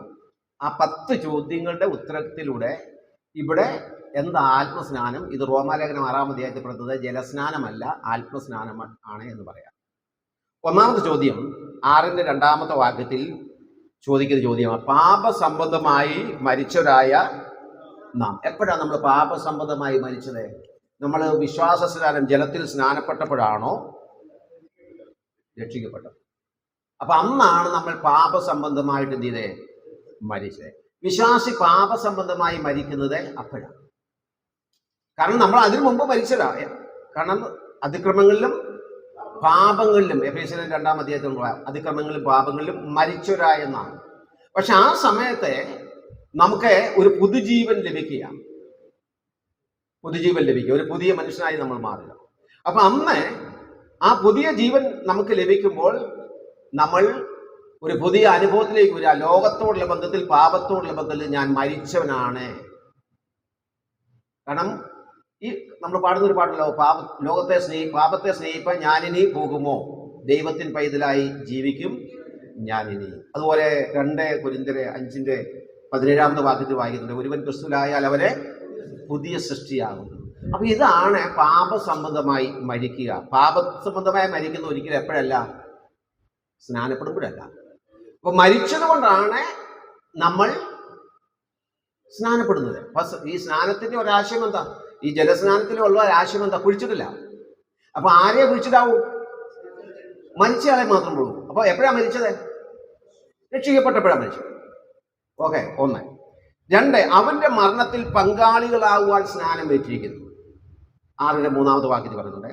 2-ാമത്തെ കാര്യം 6, അവന്റെ മരണത്തിൽ പങ്കാളിയാകുക. പൗലോസ് പറയുന്നത് ഗലാത്യർ 2:20 നമ്മൾ വായിച്ചതാണ്. ഞാൻ ക്രിസ്തുവിന്റെ കൂടെ ക്രൂശിക്കപ്പെട്ടിരിക്കുന്നു, ഇനി ജീവിക്കുന്നത് ഞാനല്ല, ക്രിസ്തു അത്ര എന്നിൽ ജീവിക്കുന്നു. പൗലോസ് എപ്പോഴാ? അനന്യാസിന്റെ കൈകീഴിൽ പൗലോസ് സ്നാനപ്പെട്ടപ്പോഴാണോ? അല്ല, എപ്പോഴാ? ദമസ്കോസിന്റെ പടിവാക്കത്തിൽ വെച്ച് എന്ത് ചെയ്തു? ക്രിസ്തുവിനോട് കൂടെ എന്ത് ചെയ്തു? ക്രൂശിക്കപ്പെട്ടത്. അപ്പൊ നമ്മൾ എപ്പോഴും രക്ഷിക്കപ്പെട്ടോ ആ സമയത്ത് നാം യേശു ക്രിസ്തുവിനോട് കൂടെ എന്ത് ചെയ്തു? ക്രൂശിക്കപ്പെട്ടു. ഓക്കെ, അപ്പൊ അതുകൊണ്ട് ആത്മസ്നാനത്തിനുമാണ് നമ്മൾ ക്രിസ്തുവായിട്ട് ക്രൂശിക്കപ്പെടുന്നത്. മറ്റൊരു നിലയിൽ പറഞ്ഞാൽ രക്ഷിക്കപ്പെടുമ്പോഴാണ് നാം യേശു ക്രിസ്തുവിനോട് കൂടെ ക്രൂശിക്കപ്പെടുന്നത്. മറ്റൊരു ചോദ്യം 6-ാം അധ്യായത്തിന്റെ തന്നെ 6-ാമത്തെ വാക്യം നോക്കി. 6-ാം അധ്യായത്തിന്റെ 6-ാമത്തെ വാക്യം, നാം ഇനി പാപത്തിന് അടിമപ്പെടാതെ വണ്ണം പാപ ശരീരത്തിന് നീക്കം വരേണ്ടതിന് നമ്മുടെ പഴയ മനുഷ്യൻ അവനോടുകൂടെ ക്രൂശിക്കപ്പെട്ടു എന്ന് നാം പറയുന്നു. ഞാൻ ചോദിക്കട്ടെ, ആ ചോദ്യം ഒന്ന് നമ്മൾ ശ്രദ്ധിച്ചു നോക്കിയേ. നാം ഇനി പാപത്തിന് അടിമപ്പെടാതെ വണ്ണം എപ്പോഴാ? നാം ഇനി എന്ന് പറയുമ്പോൾ എപ്പോഴാ? ഈ ജലസ്നാനം വെക്കുമ്പോഴാണ്. പിന്നെ എപ്പോഴാ? രക്ഷിക്കപ്പെടുമ്പോഴാണ്. അപ്പൊ അങ്ങനെയാണെങ്കിൽ റോമാലേഖനം 6-ാം അധ്യായത്തിൽ പറഞ്ഞിട്ടുള്ള സ്നാനം ഏതല്ല? ജലസ്നാനമല്ല. ഒട്ടുമിക്ക പെന്തക്കോസ്ത് സമൂഹം മുഴുവൻ അങ്ങനെയാണ് പഠിപ്പിക്കുന്നത്. ബ്രദറും കാറിലും എനിക്ക് തോന്നുന്നു 70% ആൾക്കാരും അങ്ങനെയാണ് ചിന്തിച്ചിട്ടുള്ളത്. ബാപ്റ്റിസ്റ്റുകാരും ഒക്കെ ചാത്തൻ്റെ ഒക്കെ പഠിപ്പിച്ചത് ആ നിലയിലാണ്. ഓക്കെ, നാം ഇനി പാപത്തിന് അടിമപ്പെടാതെ വണ്ണം പാപ ശരീരത്തിൽ നീക്കം പറയേണ്ടത് നമ്മുടെ പഴയ മനുഷ്യൻ അവനോടുകൂടി ക്രൂശിക്കപ്പെട്ടു എന്ന് നാം അറിയുന്നു. അപ്പൊ ഈ അറിവുണ്ടാകുന്നത് സ്നാനപ്പെടുമ്പോഴല്ല, ജലസ്നാനം ഏൽക്കുമ്പോഴല്ല, വെള്ളത്തിൽ മുങ്ങുമ്പോഴല്ല. അതായത് ഞാൻ മരിച്ചു, ഞാൻ അടക്കപ്പെട്ട വ്യക്തിയാണ് എന്നുള്ളത് കൊണ്ടാണ് ഈ കാര്യം ചെയ്യുന്നത്. അല്ലെങ്കിൽ പിന്നെ സാധാരണ സമുദായക്കാരൊക്കെ, നിങ്ങളിൽ പലരും പല വിശ്വാസ മാർഗത്തിൽ നിന്ന് വന്ന ആളാണ്. അപ്പം ഞാനും ഒക്കെ പറഞ്ഞിട്ടുള്ള ഒരു കാര്യം, പാപമോചനത്തിലുള്ള മാമോദിസ ഒന്നു മാത്രമുള്ളതെന്ന് ഞങ്ങളെ. അപ്പം അങ്ങനെയാണെങ്കിൽ പാപമോചനം എങ്ങനെയാണ്? ഈ മാമോദിസ എന്തിനു വേണ്ടിയാണ്? പാപമോചനത്തിലുള്ള മാമോദിസ ഒന്നു മാത്രമേ ഉള്ളൂ. അപ്പം മാമോദിസ ഏറ്റാൽ എന്ത് മോചിച്ചു? പാപം മോചിക്കാനുള്ള മാർഗം മാമോദിസയാ. ഈ കൊച്ചു കുഞ്ഞിനൊക്കെ അതാണ്. അപ്പം അങ്ങനെയാണെങ്കിൽ ഈ വാക്യത്തിന്റെ അടിസ്ഥാനത്തിൽ നമ്മൾ ഒരിക്കലും പറയുന്നത് സ്നാനം പാപമോചനത്തിന് വേണ്ടിയാണെന്ന് പറയരുതേ, രക്ഷിക്കപ്പെടാൻ വേണ്ടിയാണെന്ന് പറയരുതേ, സ്വർഗത്തിൽ പോകാൻ വേണ്ടിയാണെന്ന് പറയരുതേ. സ്വർഗത്തിൽ പോകുന്നതുകൊണ്ടാണ്, ദൈവമകനാകാൻ വേണ്ടിയല്ല, ദൈവമകനായതുകൊണ്ടാണ്. മനസ്സിലായോ? ഓക്കെ, 6-ാം വാക്യത്തിന്റെ 2-ാമത്തെ ഭാഗത്തെ അവിടെ നാം വായിക്കുന്നത് 6-ാം വാക്യത്തിൽ 2-ാം ഭാഗം, നമ്മുടെ പഴയ മനുഷ്യൻ അവനോടുകൂടെ ക്രൂശിക്കപ്പെട്ടു എന്ന് നാം അറിയുന്നു. നമ്മുടെ പഴയ മനുഷ്യൻ അവനോടുകൂടെ ക്രൂശിക്കപ്പെട്ടു എന്ന് നാം അറിയുന്നു. അപ്പൊ ഈ അറിവ്, നമ്മുടെ പഴയ മനുഷ്യൻ, ഞാൻ അഗസ്റ്റിന്റെ കാര്യം പറഞ്ഞില്ലേ, സെന്റ് അഗസ്റ്റിൻ പറയാ, ആ അഗസ്റ്റിൻ നിന്റെ കൂടെ ജീവിച്ച ആ അഗസ്റ്റിനല്ലേ, നിന്നെ സ്നേഹിച്ച ആ അഗസ്റ്റിൻ എന്ത് ചെയ്തു? ഇന്നലെ മരിച്ചുപോയി. ഇത് പുതിയ അഗസ്റ്റിനാണ്, ഇത് പുതിയൊരു മനുഷ്യനാണ്. അത് ആദാമായിരുന്നു. നിന്റെ കൂടെ ജീവിച്ചിരുന്ന, നിന്നോടുകൂടെ സമയം ചെലവഴിച്ചിരുന്ന ആ മനുഷ്യൻ 1-ാം മനുഷ്യനാണ്. ഇത് 2-ാം മനുഷ്യനാണ് എന്നിലുള്ളത്. ഇത് ക്രിസ്തു എന്ന മനുഷ്യനാണ്, പുതിയ മനുഷ്യനാണ്, 2-ാം ആദമാണ്. അപ്പൊ ഇവിടെ പൗലോസ് പറയുകയാണ്, നമ്മുടെ പഴയ മനുഷ്യൻ അവനോടുകൂടെ എന്ത് ചെയ്തു? ക്രൂശിക്കപ്പെട്ടു. അപ്പൊ ഒരിക്കലും ചിന്തിക്കരുത്, ഒരൊറ്റ ആൾ പോലും, നിങ്ങൾക്കും ഇപ്പോൾ ബോധ്യമായിട്ടുണ്ട്, നമ്മളാരും നമ്മുടെ പഴയ മനുഷ്യൻ ക്രൂശിക്കപ്പെടുന്നത് എപ്പോഴല്ല? സ്നാനപ്പെടുമ്പോഴല്ല. പിന്നെ എപ്പോഴാ? രക്ഷിക്കപ്പെടുമ്പോൾ, അല്ലെങ്കിൽ വിശ്വസിച്ചപ്പോഴാണ്. ഞാൻ പറഞ്ഞത് ശരിയാണെങ്കിൽ മാത്രം മതി, നിങ്ങൾക്ക് അത് അംഗീകാരയോഗ്യമാണെങ്കിൽ മാത്രം പറയുക, അല്ലെങ്കിൽ എന്ത് ചെയ്യാം, അത് തെറ്റാണ് എന്ന് പറയുക. 6-ാമത്തെ വാക്യം നോക്കിക്കേ. 6-ാമത്തെ വാക്യം.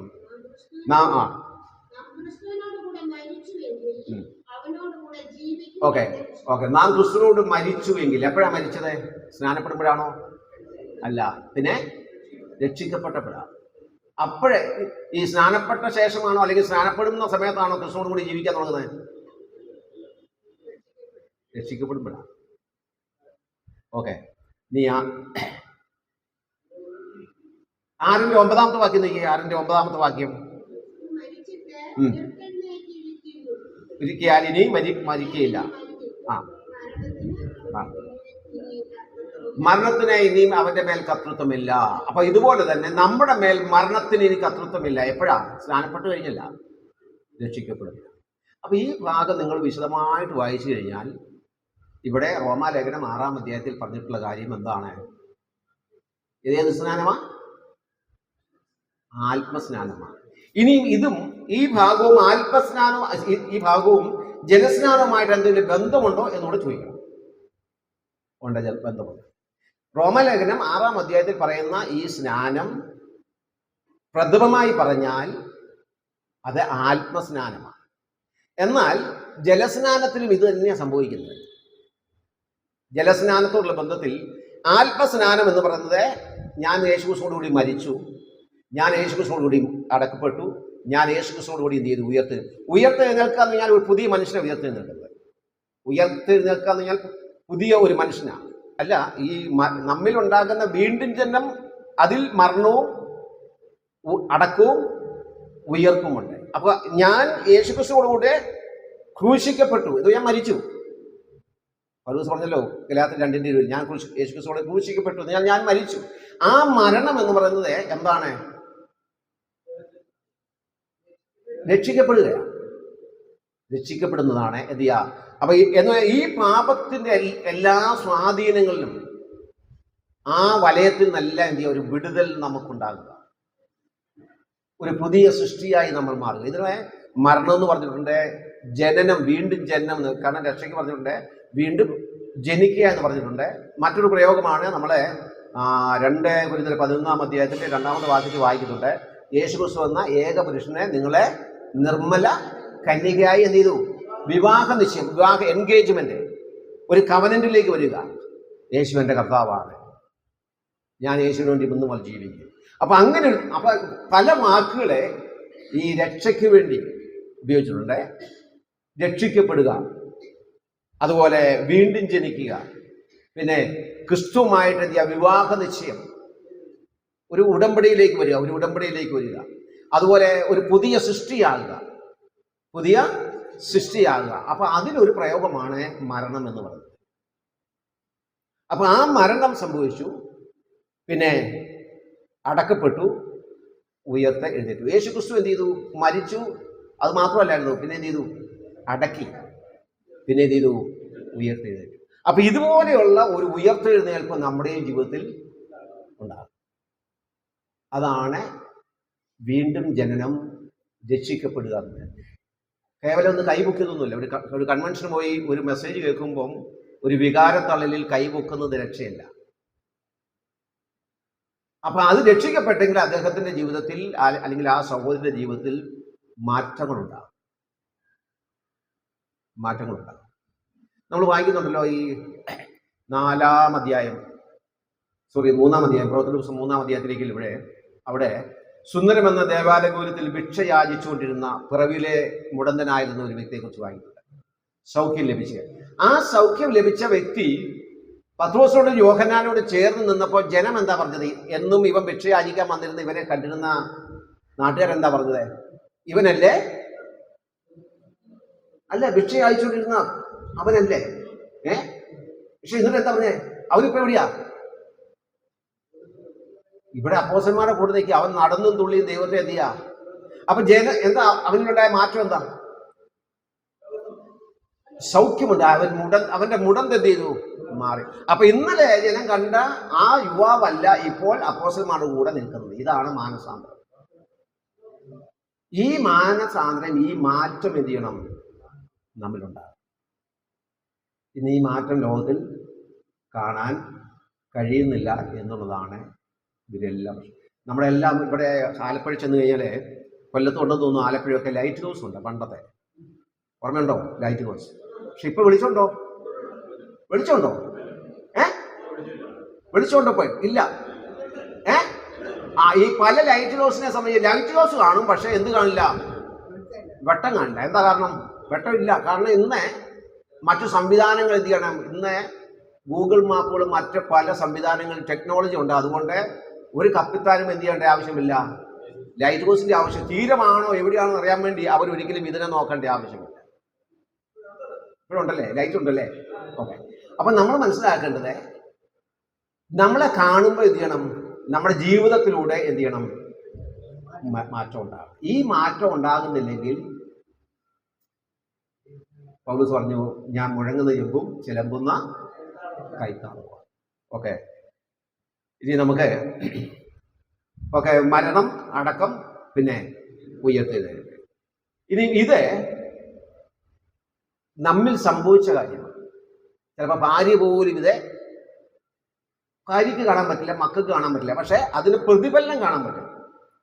ഇപ്പൊ എൻ്റെ പിതാവൊക്കെ ഒരു തികഞ്ഞ മദ്യപാനിയായി ജീവിച്ചിരുന്ന മനുഷ്യനാണ്. അദ്ദേഹം 75-ലാണ് വിശ്വാസത്തിലേക്ക് വരുവാനിടയായിരുന്നത്. പക്ഷെ ഞങ്ങൾക്കത് മനസ്സിലായി. ഞങ്ങളുടെ അപ്പൻ്റെ ജീവിതത്തിലുണ്ടായ മാറ്റം, അല്ലെങ്കിൽ സുവിശേഷത്തിൻ്റെ ആ ശക്തി, സുവിശേഷം ഒരു മനുഷ്യനെ എങ്ങനെയൊക്കെ മാറ്റും എന്നുള്ളത് ഞങ്ങൾക്ക് മനസ്സിലായി, ഞങ്ങളുടെ അയൽവാസികൾക്ക് മനസ്സിലായി. ആ കാലഘട്ടത്തിൽ അവിടെയുള്ള ഭാഗത്താകത്തുള്ള പെന്തുകൂസുകാർ പോലും അന്നത്തെ കൺവെൻഷനിലൊക്കെ ഈ സാക്ഷ്യം പറയുന്ന ഒരു പരിപാടി ഉണ്ടായിരുന്നു. വചന ശുശ്രൂഷയ്ക്ക് മുമ്പേ സാക്ഷ്യം പറയുകയായിരുന്നു. ജീവിതത്തിൽ മാറ്റം ഉണ്ടായവർ അന്ന് എൻ്റെ അപ്പനെ കൊണ്ടുപോയിട്ടുണ്ട്, അവരൊക്കെ പല പോയി ഉപയോഗിച്ചിട്ടുണ്ട്. അപ്പൊ ആ ജീവിതത്തിലെ ആ ഒരു മാറ്റം നമ്മളുണ്ടാകണം. ഇതാണ് മരണം അടക്കം പുനരുദ്ധാനം, ഒരു പുതിയ മനുഷ്യനായി എന്ത് ചെയ്യുക, ഈ കാര്യം എന്ത് ചെയ്യുക, ലോകത്തോട് അറിയിക്കുക. കർത്താവ് പറഞ്ഞാൽ നിങ്ങൾ എൻ്റെ സാക്ഷികളാകുക എന്ന് പറഞ്ഞത്, എൻ്റെ സാക്ഷികളാകുക. അപ്പൊ ഇത് ലോകത്തോട് നമ്മൾ അറിയിക്കുന്നതാണ് യഥാർത്ഥത്തിൽ ജലസ്നാനം.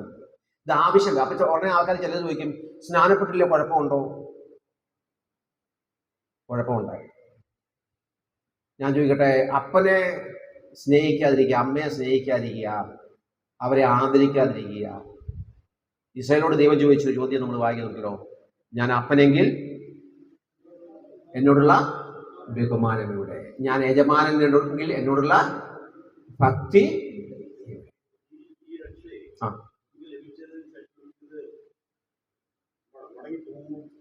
രക്ഷിക്കപ്പെട്ട ശേഷം മടങ്ങിപ്പോകില്ല. മടങ്ങിപ്പോകുന്നത് നഷ്ടപ്പെടുമെന്നുള്ള അല്ലേ?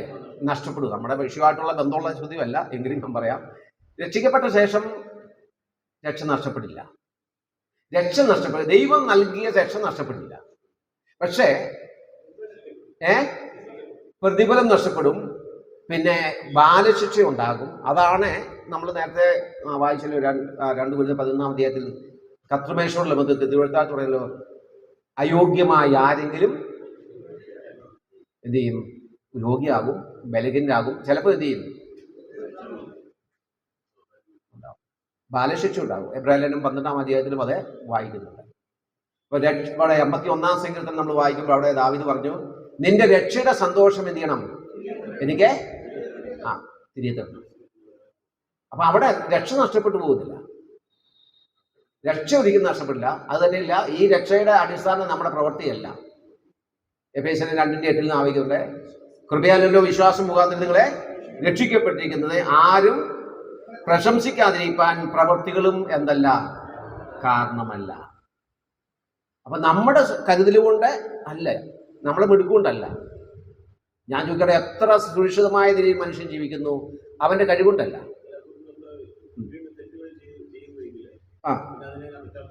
പറയാം. 1 യോഹന്നാൻ 2-ാം അധ്യായത്തിലെ 1-19-ാം അധ്യായത്തിൽ 9-ാം അധ്യായത്തിൽ നമ്മൾ വായിക്കുന്നത്, ഒരുവൻ പാപം ചെയ്യുന്നുവെങ്കിലോ യേശുക്രിസ്തു നാം നമ്മുടെ പാപങ്ങളെ ഏറ്റു പറയുന്നുവെങ്കിൽ അവൻ സകല പാപവും ക്ഷമിച്ച് എന്ത് ചെയ്യും? നമ്മുടെ ആ വാക്യം ഞാനൊന്ന് വായിക്കാം.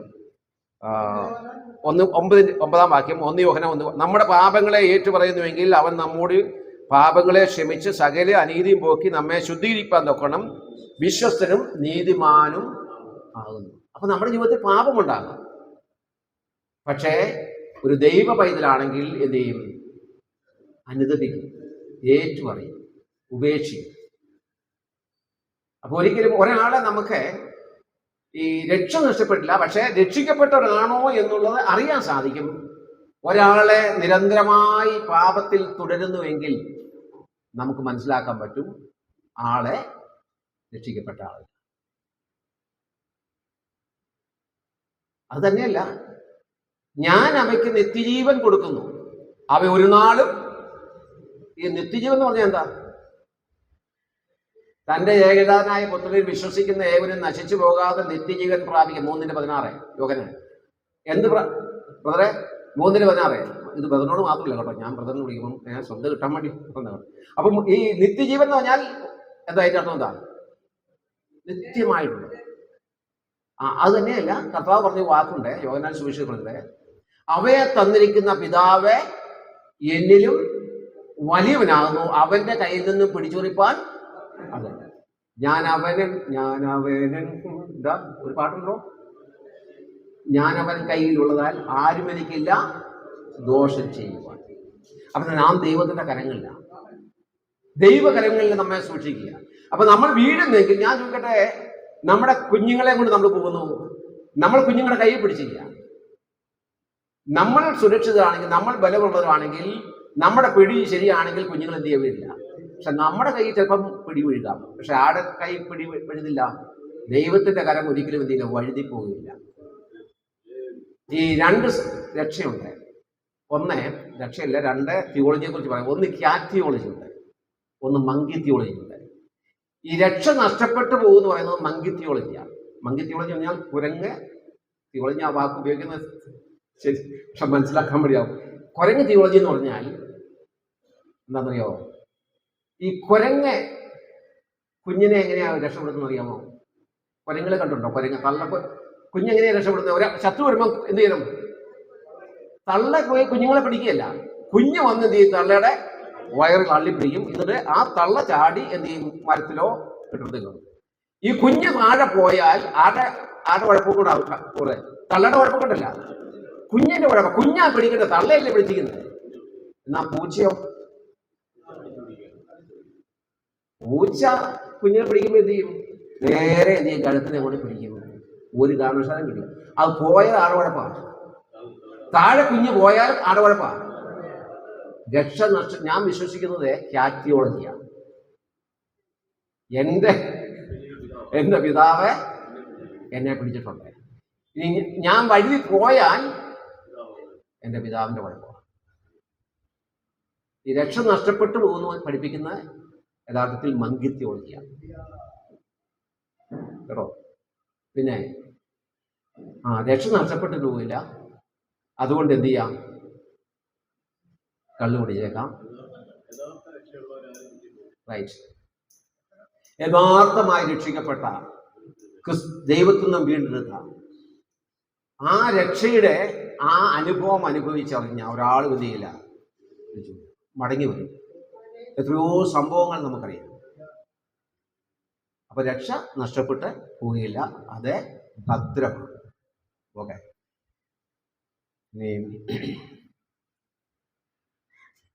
ഇപ്പൊ ഈ സ്നാനം മനസ്സിലായോ നിങ്ങൾക്ക്? ആത്മസ്നാനം ജലസ്നാനവും തമ്മിലുള്ള ബന്ധം മനസ്സിലായല്ലോ. ഓക്കെ. മൂന്നാമത്തെ വിഷയം, പരിശുദ്ധാത്മാവെ നമ്മൾ ചെയ്യുന്ന മൂന്നാമത്തെ പ്രവൃത്തി അഭിഷേകമാണ്. ആത്മാഭിഷേകവും വിശ്വാസിയും. മൂന്നാമത്തെ പ്രവൃത്തി ആത്മാഭിഷേകവും വിശ്വാസിയും. ആത്മാഭിഷേകവും വിശ്വാസിയും. അഭിഷേകം ഈ വളരെയധികം തെറ്റിദ്ധരിക്കപ്പെട്ട ഒരു പദമാണ് ഈ അഭിഷേകം എന്ന് പറയുന്നത്. ഇത് നമ്മുടെ കുഴപ്പമില്ല, നമ്മളെല്ലാവരും ആരും പണ്ഡിതന്മാരോ എല്ലാവരും ബൈബിൾ സ്കൂളിൽ പഠിച്ചവരൊന്നുമല്ല. പിന്നെ പല ആൾക്കാരും പല നിലയിലെ എന്ത് ചെയ്യുക, വേദപുസ്തകം പഠിപ്പിക്കുന്നു. അതുകൊണ്ട് പക്ഷെ നമ്മൾ എന്ത് ചെയ്യണം? ഭേദങ്ങളെ എന്ത് ചെയ്യണം? തിരിച്ചറിയണം. ഇന്നയാണ് പറയാം, ബ്രദുകാർ പഠിപ്പിക്കുന്നത് ഇങ്ങനെയാണ്, അതുകൊണ്ട് സൈമൺ സാർ ഇങ്ങനെയാണ് പഠിപ്പിച്ചിരുന്നത്, YS സാർ ഇങ്ങനെയായിരുന്നു, അതുകൊണ്ട് ഇത് ശരിയാ, അങ്ങനെ വിശ്വസിക്കരുത്. ഓക്കെ, ഈ സാർ ഇങ്ങനെയാണ് പഠിപ്പിച്ചിരുന്നത്, അതുകൊണ്ട് ഇത് ശരിയാ. പിന്നെ മാർ ക്രിസോസ്റ്റം ഇങ്ങനെയാണ് പഠിപ്പിച്ചത്, അതുകൊണ്ട് ഇത് ശരിയാ, അങ്ങനെ ഒരിക്കലും നമ്മൾ പറയരുത്. അപ്പം പോപ്പ് തിരുത്തിയില്ലേ? ഇപ്പൊ ഞാൻ പ്രാർത്ഥിക്കുന്നത്, കർത്താവേ സഭയുടെ നേതൃത്വത്തിന് എന്ത് ചെയ്യണം? മാനസാന്തരം ഉണ്ടാകണം. അവരെ തിരുവെഴുത്തുകൾ മനസ്സിലാക്കാൻ സഹായിക്കണം. അവർ മനസ്സിലാക്കി കഴിഞ്ഞാൽ എന്ത് ചെയ്യും? അണികൾ. അപ്പൊ ഒരിക്കലും എന്ത് ചെയ്യരുത്? മറ്റുള്ളവർ പറയുന്നത് എന്ത് ചെയ്യരുത്? കേൾക്കരുത്. ബെരോയിലെ സഭയെക്കുറിച്ച് നമ്മൾ വായിക്കുന്നുണ്ടല്ലോ, 17:11 അവർ തെസ്സലോനിക്കയിൽ ഉള്ളവരെക്കാൾ ഉത്തമന്മാരായിരുന്നു. തിരുവഴുത്തിൽ അങ്ങനെ തന്നെയോ എന്ന് എന്ത് ചെയ്ത് അവൻ ദിനംപ്രതി പരിശോധന. ഈ POCയുടെ ബൈബിൾ, കത്തോലിക്കയുടെ ബൈബിളിൽ പറഞ്ഞാൽ അറിയോ? ഉത്തമൻ എന്നല്ല, മാന്യന്മാരെന്നാണ്. അവർ തെസ്സലോനിക്കയിൽ ഉള്ളവരെക്കാൾ ഈ ബെരോവക്കാർ മാന്യന്മാരാണ്. ഈ ബൈബിൾ പഠിക്കുന്നത് മാന്യതയാണ്. നിങ്ങൾ മാന്യതയാണ്. ദൈവവചനം പഠിക്കുന്നത് മാന്യന്മാരാണ്. ഈ വചനം അറിയാത്ത ആൾക്കാരെന്ന് പറഞ്ഞാൽ ബ്രദുകാരായിരിക്കും, ബന്ധുക്കൂസുകാരായിരിക്കും, ബാപ്റ്റിസ്റ്റ് ആയിരിക്കും, ഒക്കെ ചെയ്യും, അല്ലെ മർത്തോമയായിരിക്കും.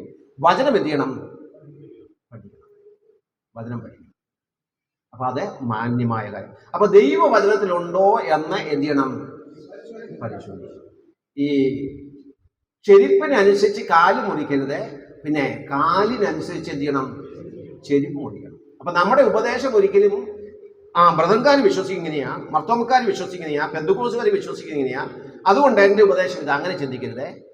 ഞാൻ വിശ്വസിക്കുന്ന അല്ലെങ്കിൽ ഞാൻ മനസ്സിലാക്കിയിട്ടുള്ള കാര്യങ്ങൾ അത് ബൈബിളിലുള്ളതാണോ എന്ന് എന്ത് ചെയ്യണം? അതാണ് നമ്മൾ എന്ത് ചെയ്യേണ്ടത്? എപ്പോഴും ചെയ്യേണ്ടത്. ആത്മ അഭിഷേകവും വിശ്വാസവും. പുതിയ നിയമത്തിലെ വാക്യങ്ങളെ മാത്രം ഞാൻ ഓർപ്പിക്കാം. ചില വാക്യങ്ങൾ പഴയ നിയമത്തിൽ കൊടുക്കാം. ഈ ആത്മ അഭിഷേകം പഴയ നിയമത്തിലും ഉണ്ടായിരുന്നു, പുതിയ നിയമത്തിലും ഉണ്ടായിരുന്നു. എന്നാൽ ഇന്ന് നമ്മൾ നേരത്തെ പഠിച്ച ഒരു കാര്യം പഴയ നിയമത്തിൽ ഇല്ലായിരുന്നു. ഏതായിരുന്നു? പറയാമോ? റൈറ്റ്. ആത്മസ്നാനം എവിടെ ഇല്ലായിരുന്നു? പഴയ നിയമത്തില്ലായിരുന്നു. പുതിയ നിയമവിശ്വാസി മാത്രമുള്ളതാണ്. കാരണം എന്താ? കർത്താവ് വന്നിട്ടില്ലായിരുന്നു, സഭ രൂപപ്പെട്ടിട്ടില്ലായിരുന്നു. എന്ന് പറഞ്ഞാൽ ആത്മസ്നാനത്താലാണ് സഭ രൂപപ്പെട്ടത്. സഭയോട് നാം ചേർന്നത്. പഴയ നിയമത്തിൽ സഭയില്ല. അവിടെ സഭയുണ്ടായിരുന്നു, അത് മരുഭൂമിയിലെ സഭ അല്ലെങ്കിൽ ഇസ്രായേൽ സഭയാണ്. അപ്പൊ രക്ഷിക്കപ്പെട്ടവരുടെ സഭ അല്ലെങ്കിൽ വേർപെട്ടവരുടെ സഭ, അങ്ങനെ ഒരു സഭ, പുതിയ നിയമസഭ, അത് രൂപപ്പെട്ടത് പെന്തക്കോസ്ത് നാളിലാണ്, ആത്മ സ്നാനത്താലാണ്. അതുകൊണ്ടാണ് പഴയ നിയമത്തിൽ എന്തില്ല എന്ന് പറഞ്ഞത്? ആത്മസ്നാനമില്ല. മനസ്സിലായോ? പഴയ നിയമത്തിൽ ആത്മസ്നാനം ഇല്ലായിരുന്നു. അത് തന്നെയല്ല, ആത്മസ്നാനത്തെ കുറിച്ച് പറഞ്ഞ 6 വാക്യങ്ങളും ഭാവികാല രൂപത്തിലാണ്. യോഹന്നാൻ പറഞ്ഞതാ അല്ലേ? ഞാൻ നിങ്ങളെ സ്നാനപ്പെടുത്തുന്നു, വെള്ളത്തിൽ സ്നാനപ്പെടുത്തുന്നു. എന്ത് ചെയ്തു? യേശുക്രിസ്തു നിങ്ങളെ എന്ത് ചെയ്യും? പരിശുദ്ധാത്മാവ് സ്നാനപ്പെടുത്തുന്നു. യേശുക്രിസ്തുവും പറഞ്ഞങ്ങനെയാണ് അല്ലേ? ഓക്കെ. ഇനിയും അഭിഷേകം അങ്ങനെയല്ല. അഭിഷേകം എവിടെ ഉണ്ടായിരുന്നു? പഴയ നിയമത്തിലും ഉണ്ടായിരുന്നു. പക്ഷെ ആത്മസ്നാനം പഴയ നിയമത്തിൽ ഇല്ലായിരുന്നു, പുതിയ നിയമത്തിൽ മാത്രമുള്ളതാണ്. അഭിഷേകത്തെ കുറിച്ചുള്ള ചില വാക്യങ്ങളൊന്ന് ഓടിച്ചു വായിക്കാമോ? ലൂക്കോസ് വിശേഷം 4:18 നോക്കിയേ. ലൂക്കോസ് വിശേഷം 4-ാം അധ്യായം അതിന്റെ 18-ാമത്തെ വാക്യം. 18. ലൂക്കോസ് 4:18. ദരിദ്രന്മാരുടെ സുവിശേഷം അറിയിപ്പാൻ കർത്താവ് എന്നെ എന്ത് ചെയ്തു? അഭിഷേകം ചെയ്യുകയായി. അതുപോലെ മറ്റൊരു വാക്യം പ്രവർത്തന പുസ്തകം 4:27 വാക്യം. പ്രവർത്തന പുസ്തകം 4:27 വാക്യം. 4-ാം അധ്യായത്തിന്റെ 20.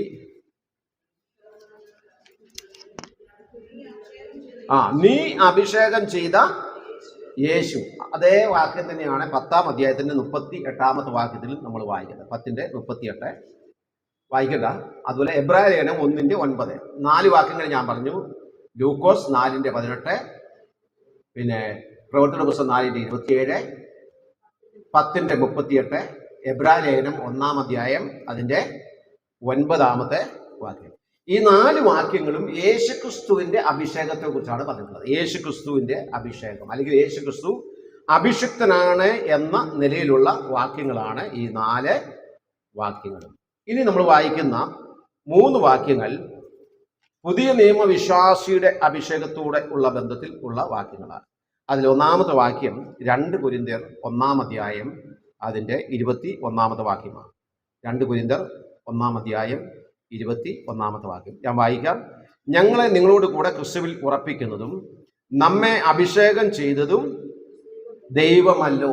നമ്മെ അഭിഷേകം ചെയ്തതും ദൈവമല്ലോ. മറ്റ് 2 വാക്യങ്ങളെ യോഹന്നാന്റെ 1-ാം ലേഖനം അതിന്റെ 2-ാമത്തെ അധ്യായത്തിൽ നിന്നുള്ള വാക്യങ്ങളാണ്.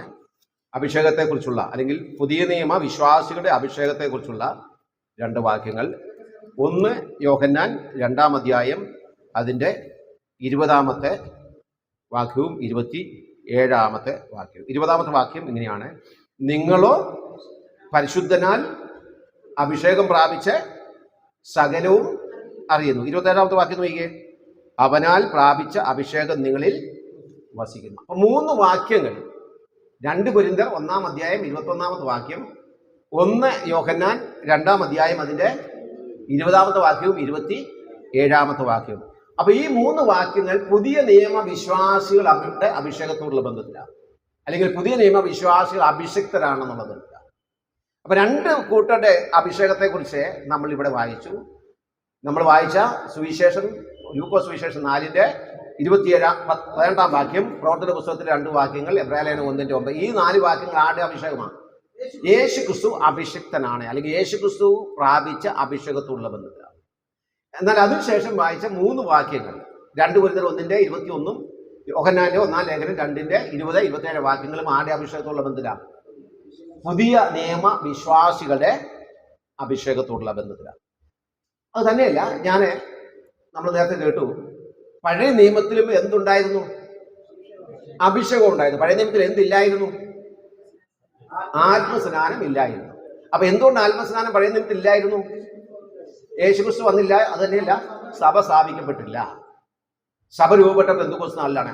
ആദ്യമായ ആത്മസ്നാനം നടന്നത്, ചരിത്രത്തിൽ നടന്നത് പെന്തക്കോസ്ത് നാളിലാണ്. എന്നാൽ പഴയ നിയമത്തിൽ എന്തുണ്ടായിരുന്നു? അഭിഷേകം ഉണ്ടായിരുന്നു. പഴയ നിയമത്തിൽ 3 കൂട്ടരെയാണ് പ്രധാനമായും അഭിഷേകം ചെയ്തതായി നമ്മൾ വായിക്കുന്നത്. ഒന്ന് രാജാക്കന്മാരെ അഭിഷേകം ചെയ്തു, അല്ലേ? ഒരു വാക്യം മാത്രം നമുക്ക് വായിക്കാം, സമയം ലാഭിക്കാൻ വേണ്ടിയാണ്. 1 രാജാക്കന്മാരുടെ പുസ്തകം 19-ാം അധ്യായം അതിന്റെ 16-ാമത്തെ വാക്യം. 1 രാജാക്കന്മാർ അതിന്റെ 19-ാം അധ്യായം അതിന്റെ 16-ാമത്തെ വാക്യം.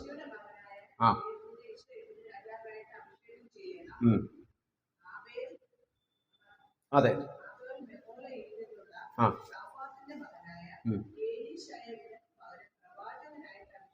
ഓക്കെ, 2 കൂട്ടരെ അല്ലെങ്കിൽ 2 വിഭാഗം ആളുകളെ അഭിഷേകം ചെയ്യുന്ന കാര്യം ഇവിടെ നമ്മൾ വായിക്കുന്നത്. 2 വ്യക്തിയുടെ പേരും പറഞ്ഞിട്ടുണ്ട്. എന്തൊക്കെയാ? ഒന്ന് രാജാവായിട്ട്, മറ്റൊന്ന് പ്രവാചകനായിട്ട്. രാജാവായിട്ട് ആരെയാ? യേഹൂവിനെ എന്ത് ചെയ്യണം? രാജാവായിട്ട് അഭിഷേകം ചെയ്യണം. പിന്നെ പ്രവാചകനായിട്ട് ആരെയാ അഭിഷേകം ചെയ്തത്? എലീശയെ എന്ത് ചെയ്യണം? പ്രവാചകനായിട്ടും അഭിഷേകം ചെയ്യണം. അപ്പൊ പ്രവാചകനെയും പിന്നെ രാജാവിനെയും അഭിഷേകം ചെയ്യണം. ഇനി ഒരു വാക്യം കൂടി വായിച്ചേ, ലേവ്യ പുസ്തകം നോക്കി 8-ാം അധ്യായം 1-ാമത്തെ വാക്യം. 8:1. ലേവ്യ 8:1. ലേവ്യ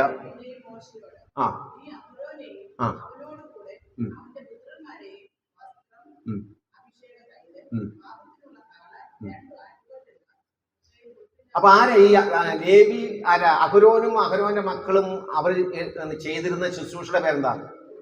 പുരോഹിതന്മാർ. അപ്പൊ പുരോഹിതന്മാരെയും എന്ത് ചെയ്യണം? അഭിഷേകം ചെയ്യണം. അപ്പൊ 3 കൂട്ടരെയാണ് പഴയ നിയമത്തിൽ അഭിഷേകം ചെയ്തതായിട്ട് നമ്മൾ വായിക്കുന്നത്. ഒന്ന് പ്രവാചകനെ, അല്ലെങ്കിൽ പ്രവാചകന്മാരെ, രാജാക്കന്മാരെ, പിന്നെ പുരോഹിതന്മാരെ. നമ്മൾ വായിക്കുന്നുണ്ടല്ലോ ശമൂവേലിന്റെ 1-ാം പുസ്തകം 10-ാം അധ്യായത്തിലെ ശമൂവേലെ എന്ത് ചെയ്തു?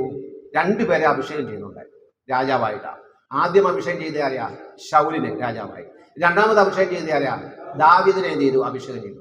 അപ്പൊ ഇനി ഈ അഭിഷേകം ചെയ്യുമ്പോൾ ആ അഭിഷേകത്തിലൂടെ എന്താണ് സംഭവിക്കുന്നത്? എന്ത് മാറ്റമാണ് ഒരു വ്യക്തിക്കുണ്ടാകുന്നത്? അത് ദാവീദ് തന്നെ പറഞ്ഞിട്ടുണ്ട്. നീ എന്നെ ഇവിടുന്ന് എടുത്തതേ, ആടുകളെ മേയ്ക്കുന്ന പുൽപ്പുറത്തുനിന്ന് നീ എന്നെ എഴുതിയോ, നീ എന്നെ എടുത്തിരിക്കുന്നു. അപ്പൊ ദാവീദ് ആരായിരുന്നു? ആട്ടിടയനായിരുന്നു. അപ്പൊ ആടുകളെ മേയ്ക്കുന്ന ആ ഒരു തൊഴിൽ ചെയ്യുന്ന ആളായിരുന്നു ആര്? ദാവീദ്. ആ വ്യക്തിയെ എന്ത് ചെയ്തു? ഈ ശമൂവേൽ അഭിഷേക തൈലം ഈ ദാവീദിന്റെ മുകളിലേക്ക് ഒഴിച്ചു കഴിഞ്ഞപ്പോൾ ദാവീദ് ആരായി? ഇടയൻ ആരായി? അപ്പൊ അങ്ങനെയാണെങ്കിൽ എന്താ മാറ്റം ഉണ്ടാകുന്നത്? അപ്പൊ അഭിഷേകം ചെയ്യുമ്പം ഒരു വ്യക്തിയിൽ സ്ഥാനത്തിന് മാറ്റം ഉണ്ടാകുക. അത് കേവലം സ്ഥാനം മാത്രമല്ല, പിന്നെന്താ? ശുശ്രൂഷയിൽ മാറ്റം ഉണ്ടാകുക, പ്രവൃത്തിയിൽ മാറ്റം ഉണ്ടാകുക, ഉത്തരവാദിത്വത്തിൽ മാറ്റം ഉണ്ടാകുക, കാഴ്ചപ്പാടിൽ മാറ്റം ഉണ്ടാകുക, ദർശനത്തിൽ മാറ്റം ഉണ്ടാകുക. അപ്പൊ യഥാർത്ഥത്തിൽ ഈ അഭിഷേകം പഴയ നിയമത്തിൽ നമ്മൾ കാണുന്ന, ബൈബിളിൽ കാണുന്ന അഭിഷേകം എന്ന് പറഞ്ഞാൽ അത് പ്രൊമോഷനാണ്, ഒരു സ്ഥാനത്തേക്കുള്ള ഉയർച്ചയാണ്, ഒരു പുതിയ പദവിയിലേക്ക് കൊണ്ടുവരിക, ഒരു ഉത്തരവാദിത്വത്തിലേക്ക് വരിക. ആടുകളെ മാത്രം മേയിച്ചുകൊണ്ടിരുന്ന ഒരു ചെറുക്കൻ എന്ത് ചെയ്തു? ദൈവത്തിന്റെ വലിയ ജനമായ ഇസ്രായേലിനെ നയിക്കുന്ന നായകനായി, രാജാവായിട്ട് എന്ത് ചെയ്യുക? വാഴുക. കാട്ടത്തിപ്പഴം പെറുകിക്കൊണ്ടിരുന്ന ഒരാൾ എന്ത് ചെയ്തു? പ്രവാചകനായിട്ട് എന്ത് ചെയ്തു? മാറി. ആമോസ്. അത് തന്നെയല്ല, വയലിൽ എന്ത് ചെയ്യുക? അപ്പന്റെ കൂടെയൊക്കെ ഉഴുതുകൊണ്ടിരുന്ന ഒരാളെ എന്ത് ചെയ്തു? പ്രവാചകൻ കണ്ടു, എന്റെ പിന്നാലെ വരാൻ പറഞ്ഞു. ആരാ? എലീശ. കൃഷിക്കാരനാ, അല്ലെ? അപ്പന്റെ കാളുകടയൊക്കെ പുറകെ എന്ത് അങ്ങനെ ഇതൊക്കെ പിടിച്ചുകൊണ്ട് ഇങ്ങനെ നടക്കുകയായിരുന്നു. ഉഴുതുകൊണ്ട് നടക്കുന്ന സമയത്തായിരിക്കും ആരെ കാണുന്നത്? ഏലിയാവ് എലീശയെ കണ്ടു. ആ കൃഷിക്കാരൻ പിന്നീട് ആരായി മാറി?